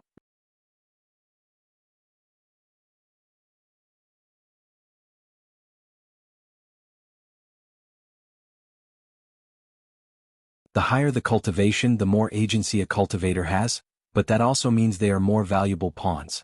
I must leave, Wang Wei announced. But I must say one last thing. If my guess about Yi Dafu is correct, no punishment will easily curb his wild personality, and he probably won't stop until he takes his name away from that book. Additionally, he might have a deep fate with Buddhism. Fan Sui pondered briefly before thanking him. This information will allow the demon race to prepare for Yi Dafa's destiny and how to better train or raise him. Without it, they could have lost him after putting in countless efforts and resources. Wang Wei disappeared, heading directly to the Origin Seal continent to see his ancestor. I need to see Ancestor Qiyuan. Now you don't even say hello, Yan Hai said with a frown, making Wang Wei sigh. Ancestor, time is of the essence and I have much on my plate, so I apologize if I don't have the time or energy for our usual banters. Yan Hai looked at him before snorting coldly. She waved her hand to activate countless formations to isolate the area before summoning a token before activating it. A small black hole appeared in the room and a few seconds later, a deep voice came from the other side. Third sister, did something else happen? The kid wants to see Big Brother, it seems urgent, Yan Hai responded. Is that so? Give me a few seconds. A few seconds later, the black hole trembled before an illusory body appeared, showing a handsome man. The man immediately smiled at Wang Wei before reaching to hug him. If it isn't the Wang clan's Qilin's son, Qiyuan said. How have you been? Stress and losing hair, Wang Wei replied as he returned the hug. I can't do anything about your stress, but I know an excellent hair growth recipe. I guarantee Wu Hong will compliment you once the treatment is done. Wang Wei was speechless. But what I want is for you to reduce my stress. I'm dead. What can I do? Qiyuan replied casually. I'm kidding. Tell me what is on your mind? However, Wang Wei was suddenly on alert at this ancestor. He felt that this was the kind of state of mind Qiyuan was currently in. He was retiring as the clan and sect's brain, or wise leader, and handing all the burden and trouble to him. The future is worrying, Wang Wei thought. If Qiyuan decides to retire, and leave all the work to him, his life will be too busy. No, I can't let this bastard enjoy life while I do everything. Wang Wei immediately made plans on how he will interact with his ancestors in the future. This is what I just learned from Sage Fan Sui, Wang Wei said before explaining the situation with Time Eater. So, you want us to keep a watch over him? Qiyuan asked. It would be better if you could eliminate him and please don't give the excuse you're dead. Qiyuan glanced at him, wondering whether this kid had followed his plan. He did not dwell on this for long as Qiyuan started to observe the world.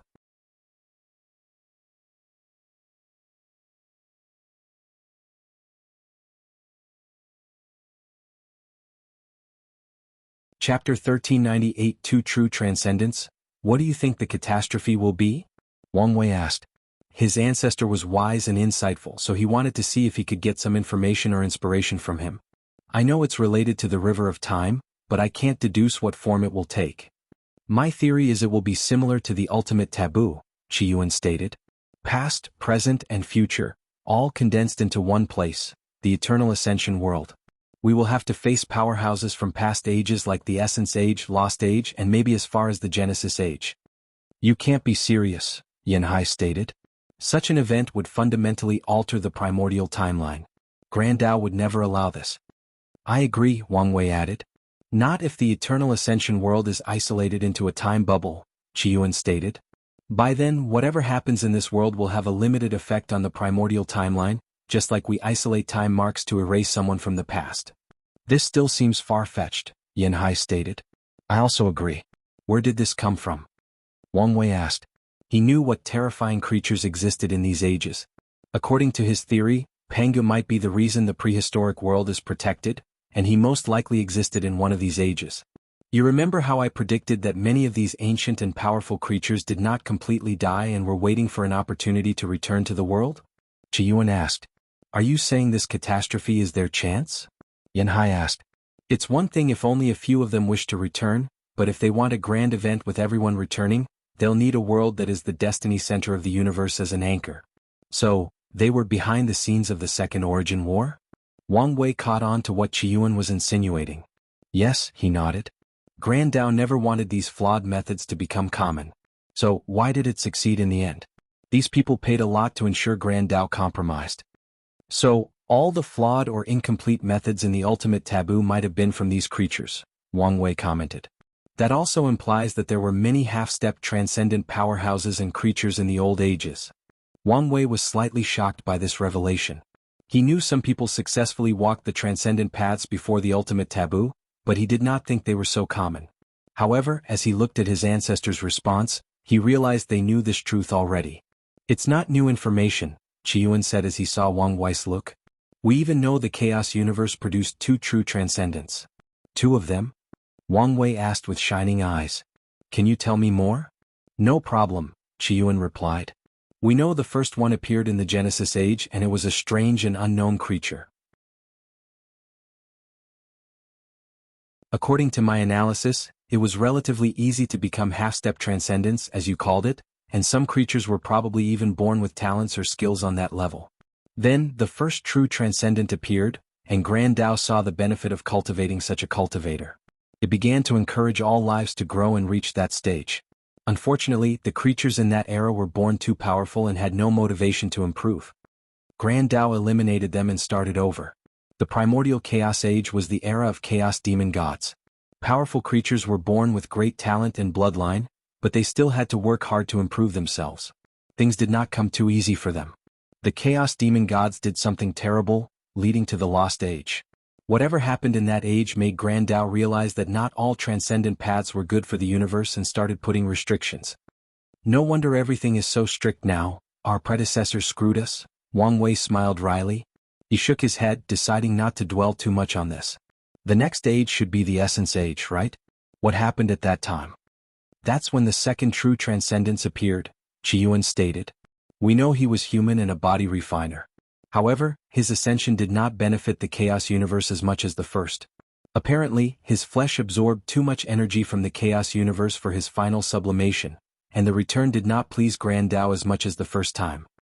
So, that's why the Essence Age ended and more restrictions were placed on body refiners? Wang Wei nodded. That's right, Qiyuan nodded before continuing. The next age is the Soul Age, but, wait, not the Paragon Age? Let me finish. He has this bad habit of cutting people off, Yanhai complained, making Wang Wei smile in embarrassment.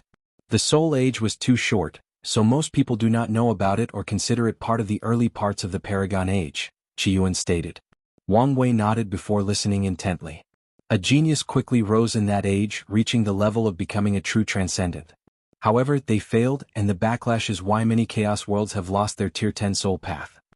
Wang Wei's eyes shone as these words solved a major puzzle he wished to know. Do we know what happened to the soul transcendent? Why did they fail? There are many theories, but the one I believe in is that Grand Tao eliminated them, Qiyuan said. You think their method would also bring danger to the Chaos Universe, so Grand Tao eliminated the danger before it became a problem? Yes, Qian nodded. Anyone who does not follow a proper and beneficial transcendent path will feel its wrath. So, conform and follow the rules or die, Wang Wei sneered. That's an apt way to put it, Qiyuan nodded. They looked at each other but did not continue this topic. Essence Soul, what about Qi? Wang Wei asked.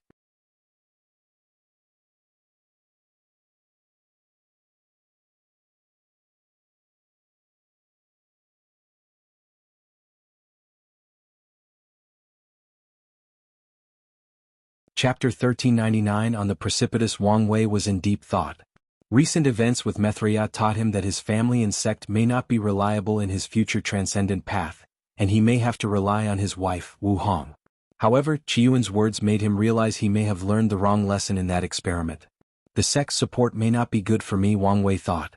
The sect's effect has always accompanied him throughout his cultivation journey, either providing him with resources and protection or serving as a safety net in case he failed.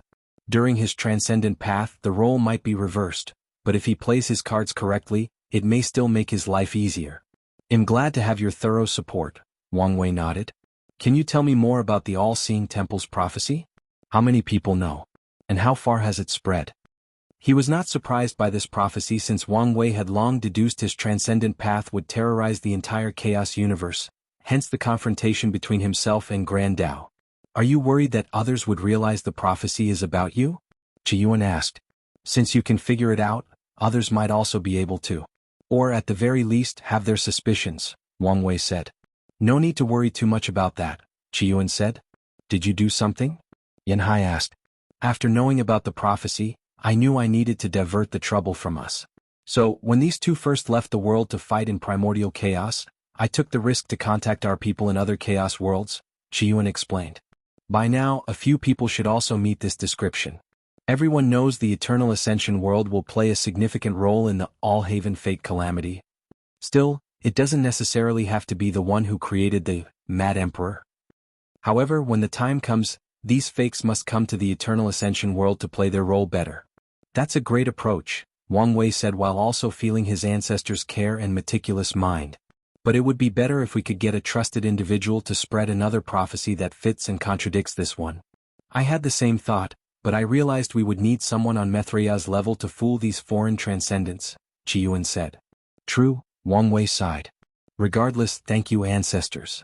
Wang Wei did not know how effective Qiyuan's method would be, but it was enough that it bought him more time to grow and develop. Like I said, you are our future. Qiyuan patted him on the shoulder and Wang Wei nodded. So, what should we do with Time Eater? Do we ignore him since we know it's inevitable? No, he's still a dangerous individual, Qiyuan stated. If we allow him to develop until the next era, he could become a major problem. So, when necessary, we must kill or weaken him as much as possible.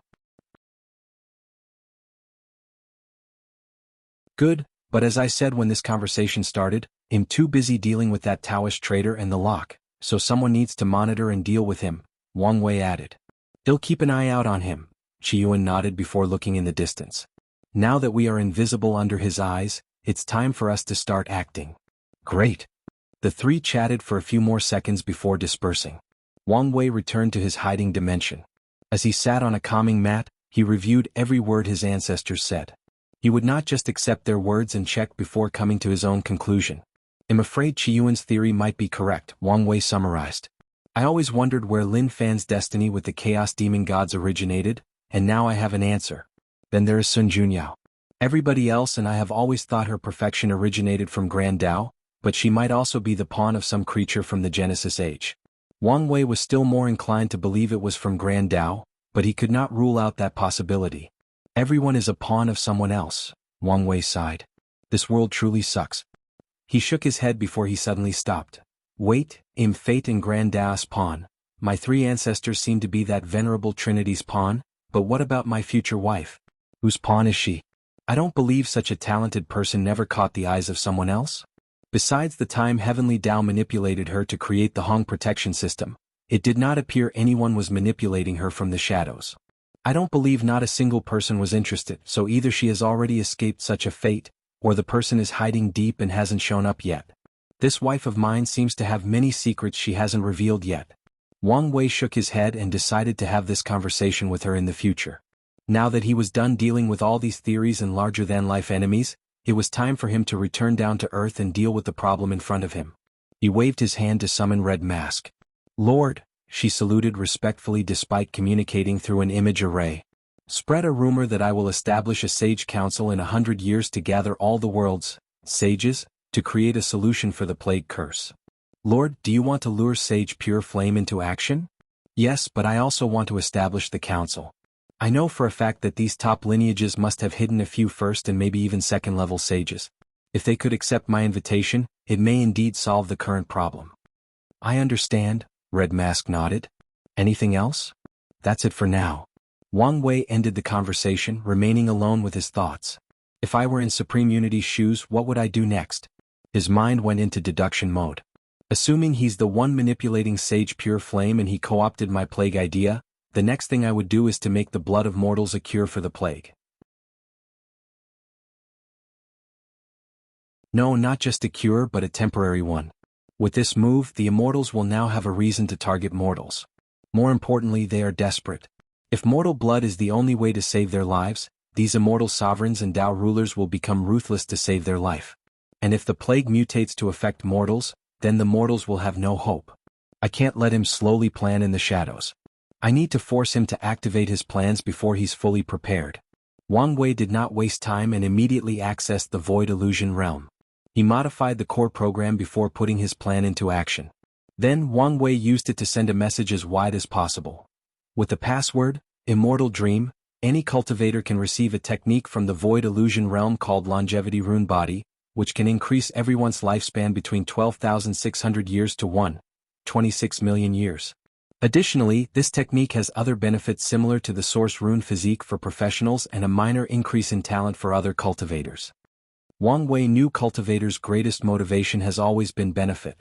But in the post-lock era, the benefits have changed from an increase in strength to an increase in lifespan. Next is Shu Ren. Wang Wei closed his eyes, focusing on Shu Shu. The woman was the pinnacle of his understanding of perfection and existence. He was extra careful when creating her, and to ensure the plan's success, he never once checked on her after the creation. However, now that he sensed someone else had connected their existence to her, it was time to check on her. The first thing he did was check her memories. Well, Wang Wei was slightly traumatized by some of them, but all was worth it for the sake of this plan. That small dick Shu Rin does love her, but he was also cautious in not revealing much of his secrets to her, Wang Wei commented. However, after experiencing life and death, they should become closer and I may find something to use on him. The Earth Emperor was the last straw of the Seven Moon era since Seven Cauldrons' existence, should have been overridden by Supreme Unity's rough use of her as a vessel. As long as Shu Rin dies, the shackles of the world's luck and destiny will finally return to its former owners. As for Seven Cauldron? She probably won't leave long even if Supreme Unity is not dealt with. Whoever is planning to deal with Shu Rin, what is taking so long? Wang Wei complained before closing his eyes, waiting for the result of his chess moves. More than 10 years passed, and besides communicating with Sage Lin Qin and Emperor Kong about the council, Wang Wei remained in place, waiting for the result. Then Red Mask contacted him. If you find any errors, ads pop up, ads redirect, broken links, non-standard content, etc. Please let us know reports so we can fix it as soon as possible.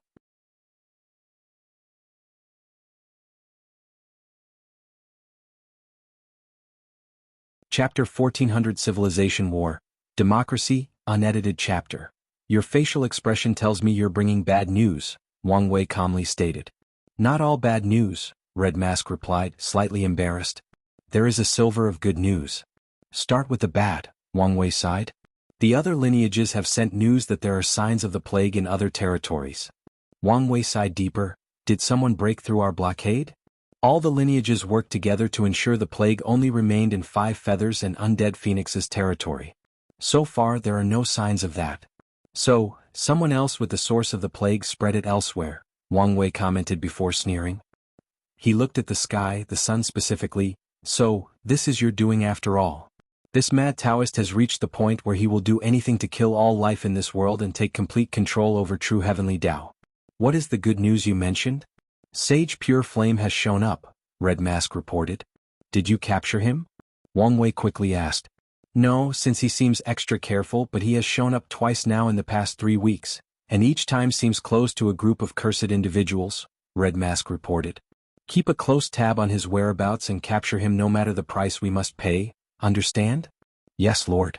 Wang Wei nodded. Has there been any signs that mortal blood is the cure for the plague? Nothing as of yet. Maybe we still have some time, Wang Wei muttered. They discussed a few matters before he dismissed Red Mask. Wang Wei's next destination was to check on the mortal civilization. In the past 10 years he did 2 things. Understanding Mithraya's analysis of the lock and casting a luck spell to accelerate the development of the mortal civilization. Wang Wei quietly arrived at Du Tsong's base, which was testing a new generation of domain armor. He watched as the armor released 5 floating scales surrounding it to form a circle with a radius of 40 meters. Then, the scales started resonating with each other before activating their power of law. It's indeed a domain, Wang Wei thought.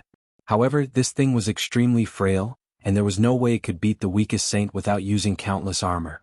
However, Wang Wei still nodded in satisfaction.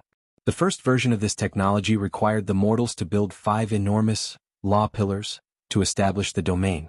But now, in just a short few years, they have already miniaturized the technology. They still can eliminate Tier 8 cultivators whose power systems do not involve the law, Wang Wei thought.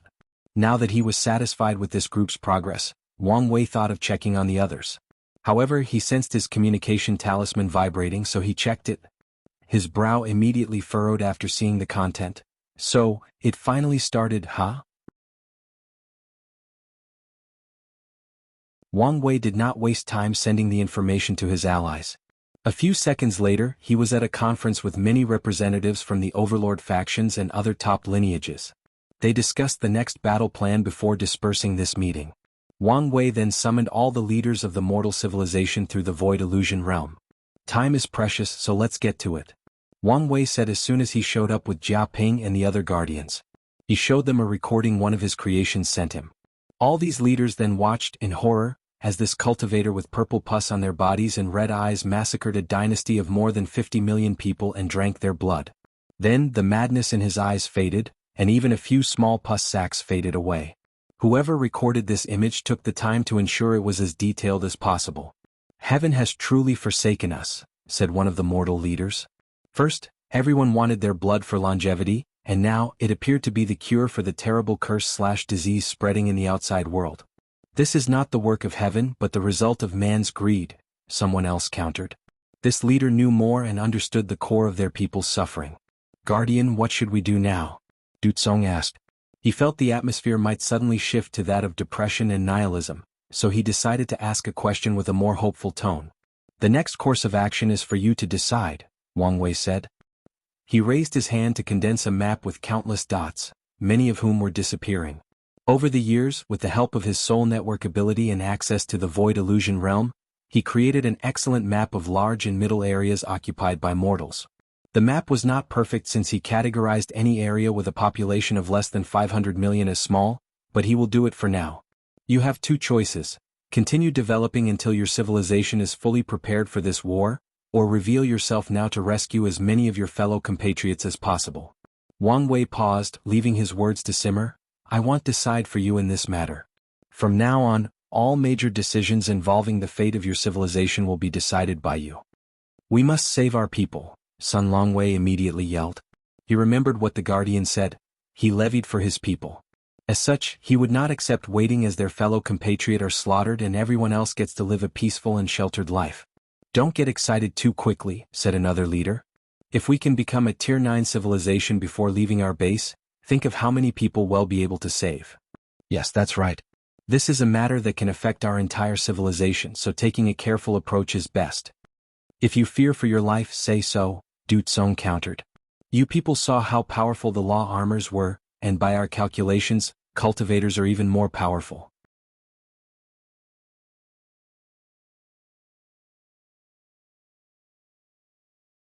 In the current political climate, attachment is a weakness, and the last thing we need is someone to use it against you.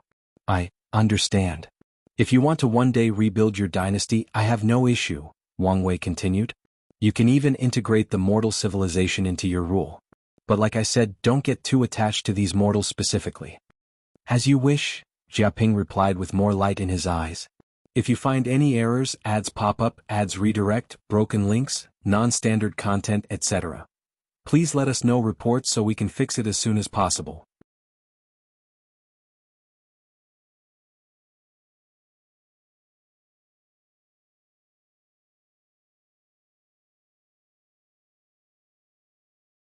White Wolf was not fond of puppets, so he always used real pilots. Additionally, his reputation was enough to build a crew with only 3 sea pilots. "Let's go," White Wolf ordered after everyone had suited up before leading them to a towering gate. Everyone gazed at this door with wonder and longing. Only hunting squads had the right to leave the base to capture cultivators for training or research purposes. However, most of the time, a guardian would do the job, so even the hunting squad did not have much opportunity to leave, let alone them. White Wolf took a deep breath before walking through the gate. He felt he had turned into a white light and was traveling at an unreasonable speed. The squad felt an eternity had passed traveling in that void while simultaneously feeling it was an instant. White Wolf opened his mouth to check on his team when a terrible smell assaulted his senses.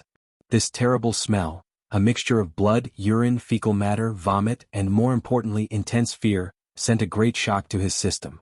One of the requirements for being a pilot was a great vision, but White Wolf regretted having such a good vision.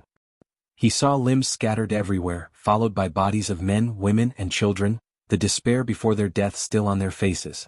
White Wolf's face paled as he saw a pregnant woman lying on the ground with a big hole in her head. His reaction was not for her death but because his armor detected the womb in her stomach still had signs of life. Countless sounds of retching echoed behind White Wolf. Usually he would reprimand his men, but he did not have the strength.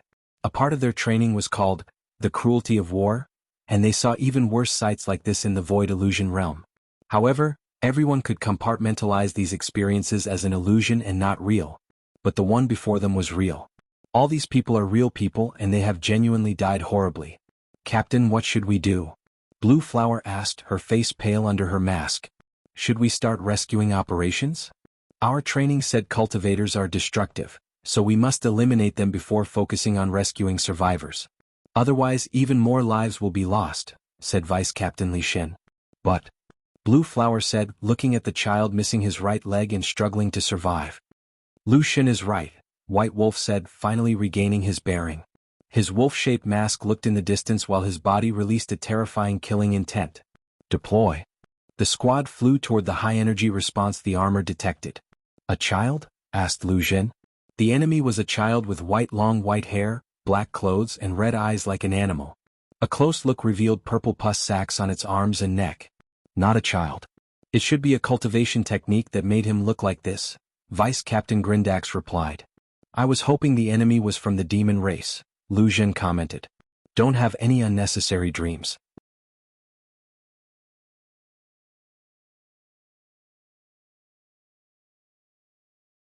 Firing Squad, changed to fire-based attacks.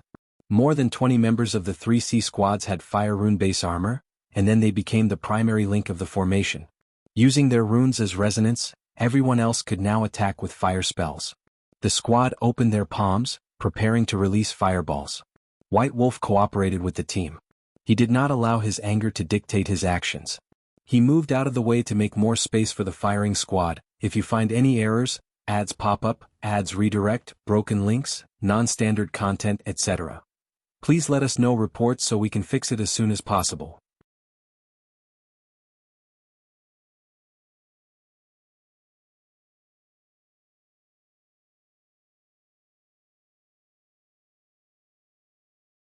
He appeared before the culprit, piercing the latter's chest with his mighty claw. He destroyed all the devil's internal organs before ripping his heart out. Disgusting thing, White Wolf sneered. Even your heart is black. He looked at the disgusting thing in his hand and threw it away. The team watched as the devil child slowly lost gravity and crashed into the ruin of this mortal dynasty. I told you this would be easy, Lu Shen said as his mask automatically disappeared. We only won because of our teamwork, Blue Flower replied. But we still won. Now is not the time to celebrate, Grindax added.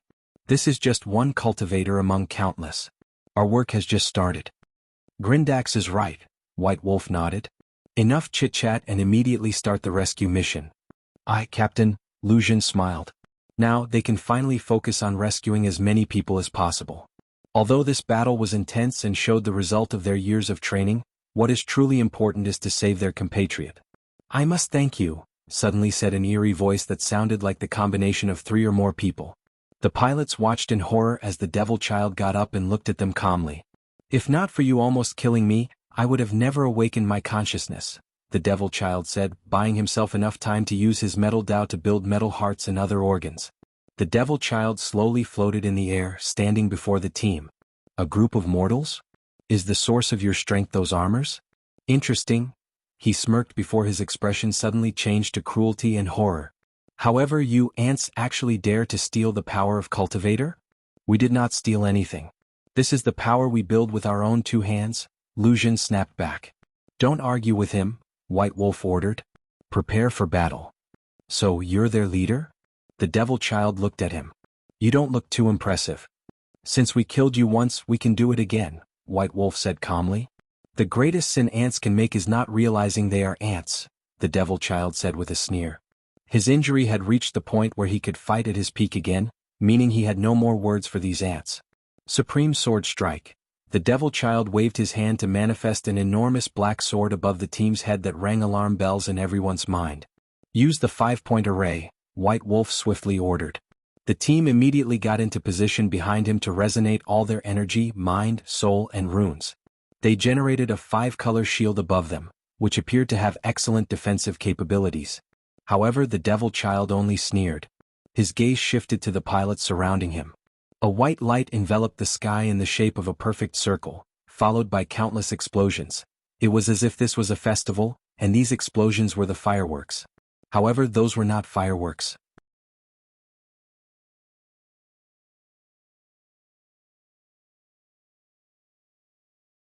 He opened his mouth to spit a mouthful of blood that rapidly condensed into another devil child. He knows, White Wolf said with an ugly expression. He gritted his teeth before rushing to his opponent. He still wanted to fight both these creatures to buy his teammate a chance at surviving.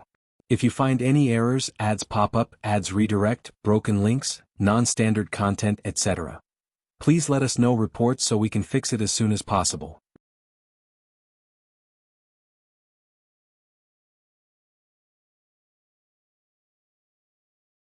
Chapter 1403 Civilization War. Cruel Truth. White Wolf rushed forward, trying to hold both devils for as long as possible. However, before reaching his destination, the clone disappeared. White Wolf wanted to turn around to protect Blue Flower, but it was too late. The devil appeared before him and stroked him repeatedly with potent sword attacks. Your claws are quite sharp, they should make for some decent material, the devil child uttered. He'll kill you, bastard, White Wolf scoffed as a sense of urgency drowned his senses. He increased his attack tempo, trying to eliminate this bastard as soon as possible to protect his ally. Your mind and will are weak, the devil child taunted. And that's just the surface of all the flaws you have. The cultivation world has existed for longer than your tiny mind could fathom. Did you really think you could rival us after creating this little armor? Shut up. Boom. White Wolf's body paused as his armor sensor detected that Blue Flower's life signs were completely gone. His mind reverted to their first meeting. Captain, what if they don't like me? They don't need to like you. You know what I mean, Blue Flower added. I've heard about many female pilots that are mistreated. That's why we formed the association to ensure we are on the same squad. Then you should trust the association. You recruited me through them? That's right, White Wolf nodded. They've inspected and investigated our team before accepting my application. I see, but Captain, why did you want a woman in your squad? I wanted a lightning user, but as you know, those are rare. So, I applied everywhere hoping to get someone. I see. We're here. Believe me, you'll love this team, Wolf said, noting that she was not too confident. How about this? We'll have a mock battle as soon as we arrive. This way we can better understand each other as a team, and the others can see how capable you are. But that's not a good approach for a first meeting. Maybe, but it's the most direct way. All right. Team, come meet our new number. Captain, where did you find this terrifying pilot? Lucian asked. His armor was torn apart by lightning in the battle simulation. So what do you guys think? Wolf asked. She's awesome, Lucian immediately said. She will be a great addition to the team, Lucian nodded. Grindax. White Wolf asked. I know you're not one to mince your words, so tell me honestly what you think. Her control over her armor is superb, and the utilization of her Thunder Rune is one of the best I've seen, Grindax replied calmly. But she's too slow for a Thunder user, Grindax added. White Wolf did not comment. Blue Flower, what do you think of this comment? The Academy's instructor had the same evaluation, Blue Flower admitted. She said I could become a 6B pilot if I fix this problem.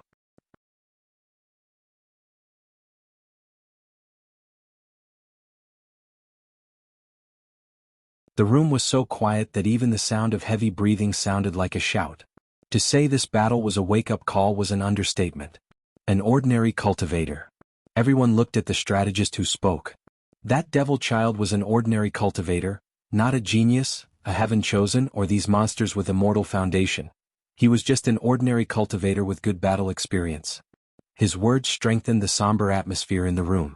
A few people wanted to rebut, but the truth had just slapped them in the face. What should we do? Someone else asked, but no one had an answer. Can we still track that bastard's location? Dutsong suddenly asked. Oh yes, someone replied. He just killed our people. We can track the spiritual residual from his body. Good. Send 5 5B squads to eliminate him. Leader, is this wise? Just do it, Dutsong ordered. If you want to kill him, at least send a 6B squad. No, we need to know how our troops fared against ordinary cultivators on the same level. Dutsong replied, his expression and demeanor extremely calm but also cold. Everyone looked at each other before sending the order. The war room then watched as the devil child decimated all 5 squads with a slight struggle. Send 20 squads, Dutsong cruelly ordered. The war room finally witnessed the death of the devil child. However, at what cost? Only 3 pilots survived this encounter. On the verge of death, the devil child used a secret technique that reverted his body to look normal. It also pushed his strength very close to the primordial spirit realm. Luckily, one of the captains in this 20-squad small legion was a brilliant strategic mind. He forced the 3C pilots to use suicide attacks to injure and weaken the devil before everyone had a chance to kill him. About 25 squads, Du Tsong said, his eyes more focused than ever.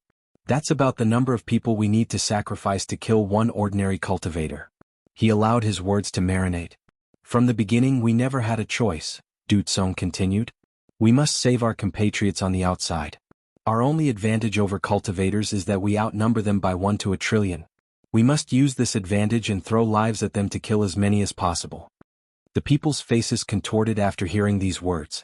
If that is true, the upcoming war will be a tragedy for them. How many of their kind will they sacrifice to win this war? Can they even win? How long will this war even last? Cultivators live a long life, and although that is true for mortals now as well, 10,000 years is nothing to the enemy. It's entirely possible for this war to go for 100,000 years, maybe millions. If this war ever ends, how many lives will they sacrifice? You better accept this reality as soon as possible, Du Tsong said before dismissing everyone. He needed to meet with the other leaders to discuss this cruel truth.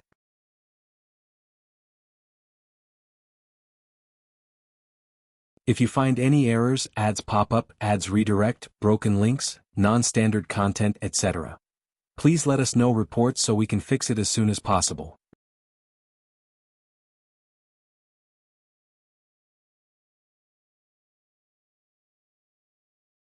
Chapter 1404 Civilization War. Modern warfare. All the leaders appeared, but everyone had a somber look on their faces.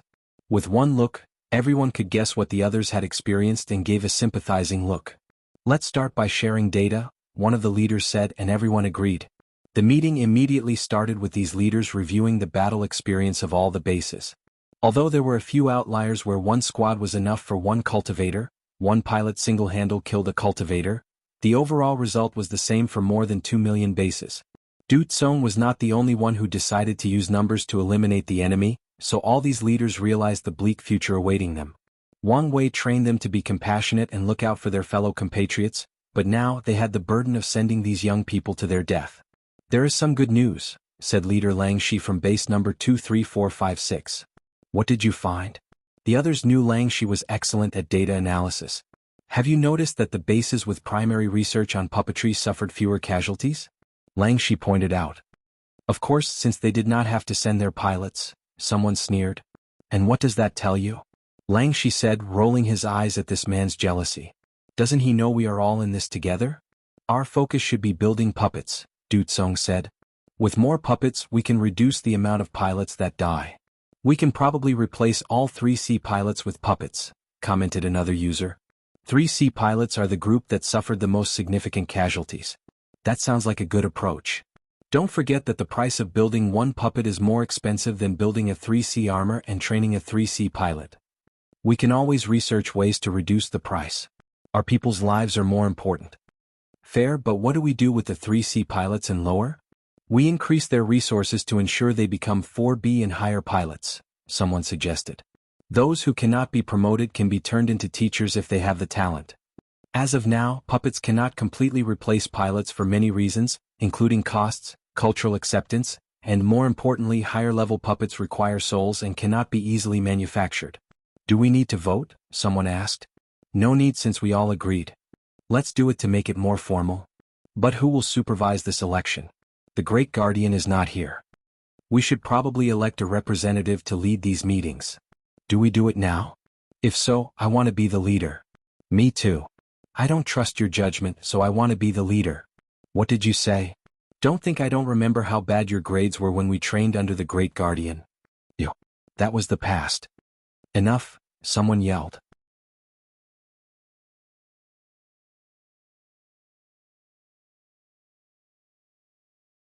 Previously, they would only capture and seal anyone with the plague, hoping to wait until they had a cure to heal these people.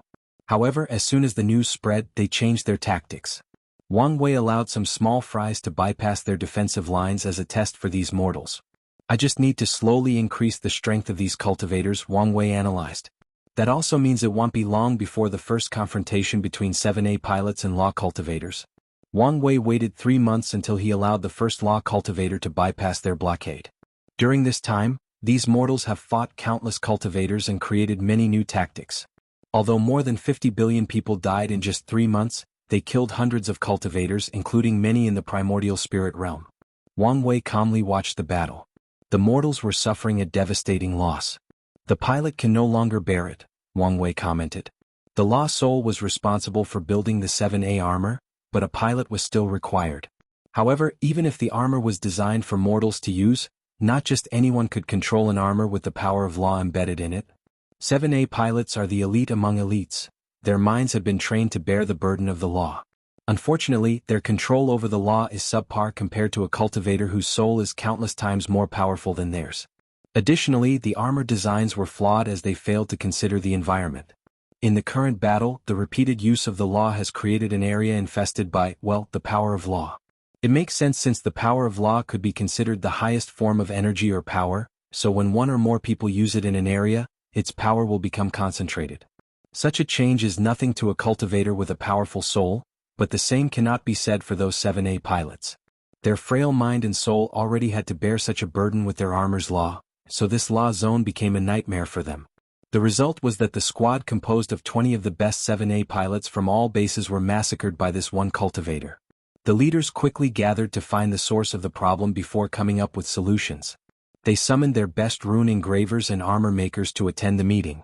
Soon, many solutions were discussed, including better training for 7A pilots, linking their souls to bear the brunt of the power of law, and adding more souls into the armor to relieve the burden. These guys are thinking like cultivators when they should be thinking like scientists and engineers, Wang Wei muttered before sending them another message. He suggested these people stopped focusing too much on armor after the law level. Instead, they should build 7A battleships that ordinary enlightened humans can operate. Their tactics should change to a few 7A pilots holding the cultivator long enough for their fleets, which should be composed of countless 7A battleships, bombard the cultivators into oblivion with their cannon that contained the power of law. Cultivation civilization prioritized individual power, but the strength of your mortal civilization is community, Wang Wei uttered.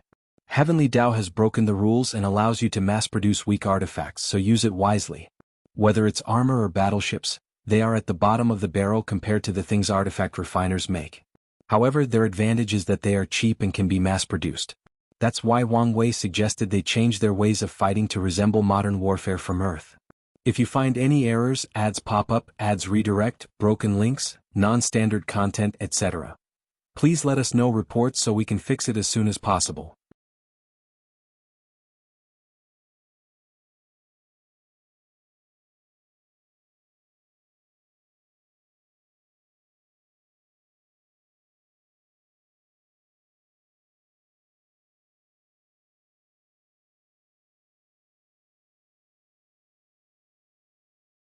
However, such an enormous casualty could not deter these mindless creatures.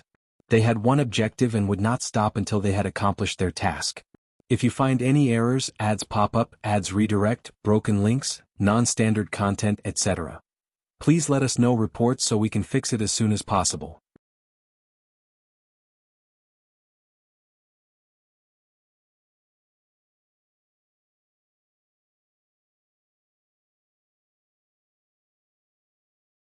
"15 7A puppets surrounded the team with each allocated 5 puppets, and that's not mentioning the other pilots and puppets working with these 7A elites. The 6B and lower squads immediately suffered tremendous casualties at the hands of these 3, but with their sacrifices, the 7A puppets barely managed to hold against these people. I've had enough of these things," the woman suddenly yelled as she activated her Proving Tao artifact, a red necklace. The ability was ordinary as it simply boosted her flame spells and techniques, but that was enough for her. Heavenly Flame Spear Rain. The woman conjured millions of flame spears and dropped them on the Legion. She wiped out countless puppets and even a few hundred ships with one attack. However, her action was her undoing. The 7A puppets resisted, but as soon as they died, the 5 of them exploded into a water barrier seal. The woman was caught off guard, and the barrier surrounded her, sealing her into a vast ocean of water, a counter to her flame Tao. "No!" her husband yelled as he rushed toward the seal. However, before he could touch it, an invisible puppet appeared behind him and plunged a dagger into his brain, directly killing him. All the puppets then focused on the calm monk while the surviving ships annihilated the water barrier seal alone with the woman. "So, the mortals have developed to this level," the monk thought calmly. It was now evident that he was not taking his fight seriously. "Don't you care about your comrade's death?" said one of the puppets. "It's not this poor monk's fault they could not find enlightenment amidst their suffering," the monk replied while calmly looking at this puppet. "You must be the commander of that giant ship." "Monk, leave this place and we will pretend nothing happened," Commander Shiping uttered. "Unfortunately, this poor monk hasn't seen your true limit yet." Commander Shiping immediately stopped communicating and ordered, "Launch the domain. Tell all other ships to activate the light rainbow maneuver, and everyone will have 30 seconds to evacuate." People were shocked, but considering the worry in the commander's voice, no one objected. The other ships were also surprised, but they followed orders. They activated the domain and the protocol for the maneuver before proceeding to an evacuation area that teleported them to Shiping's ships. Meanwhile, the suffering monk suddenly felt his surroundings becoming murky, making it hard to move and breathe. The law of pain embedded in his flesh had considerably weakened. A domain? They've come so far? He could see these ships were resonating their laws to change the environment into a domain that boosted their attacks. I guess that's good enough. The monk's aura suddenly increased. "Commander, the target's energy level is now 8. Everyone looked at him in shock. They did not expect the commander to predict the enemy was tier 8 instead of 7.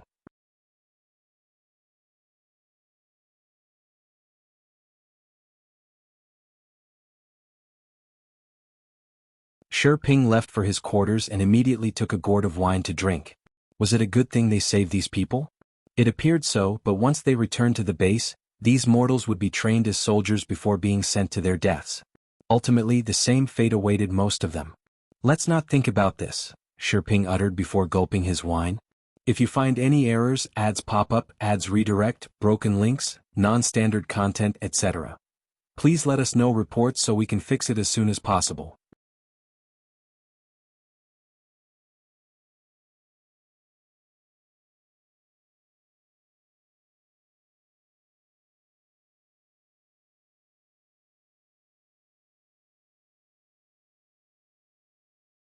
"I've made contact with Rulin. She is our inside contact in Great Chu." "Her? Such a name brings back memories," Wang Wei commented. "I thought she was a secret child. After she proved the Tao, the Earth Emperor brought her back to the palace," Red Mask explained. "He probably wanted to monitor her better," Wang Wei sneered. "What's her current strength?" "She's still a great emperor." "As expected," he nodded. "Can you get a visual on what is happening?" "He'll try my best." Wang Wei had to wait for half an hour, but soon he saw a projection of what was going on in Great Chu. The third prince, a suave young man with bright red hair and black clothes, led an army to attack his father's palace. The imperial guards tried their best to defend the palace and prevent the prince's entry, but they were outmatched military-wise, and that's not mentioning the people secretly supporting this coup. Wang Wei watched as the third prince slowly and methodically eradicated all of the palace's defenses before heading inside. "How are you?" roared an indignant voice. Ren finally showed up. The prince calmly looked at the hooded man next to him. "He's indeed weakened. But he is still a paragon." "It doesn't matter," the hooded man replied. "My plan was never to kill him in a direct frontal confrontation." "Well, I'll trust you again." The hooded man flew toward Ren. "Who are you?" the Earth Emperor asked. "Don't you remember me, Your Majesty?" The hooded man revealed his appearance. "Prime Minister, no, I should call you Paragon Jimin." "There is no need to be so cold," Jimin said casually. "After all, I've served you for many years." Ren looked at his son and snorted coldly. "That's your confidence? A newborn paragon that has fallen down from his realm?" However, the third prince simply smiled at him. He had this demeanor that everything was under control. "All right, enough chit-chat," Paragon Jimin said. Over the years he was able to return to the peak of the Empyrean realm. The lock did not affect him since he was not cultivating but regaining his strength. However, although his cultivation was low, he could still sublimate himself and return to his peak for a short period. Jimin's aura increased and he immediately fought with Ren. Their battle lasted for an hour, and despite his weakened state, Ren had the advantage during most of the battle. However, it appeared that Jimin's goal was to hold him off for as long as possible. Once that was done, he evacuated along with the prince. "That's it?" Wang Wei thought, feeling there was more to this than meets the eye, and he was right. A few minutes later, a terrifying vision enveloped Ren's territory, followed by the third prince's voice echoing between heaven and earth. "Emperor Ren is cold, cruel, and heartless. Instead of focusing on the prosperity of his people, he abused his right to rule, doing everything possible to keep his power, He did not even spare his children.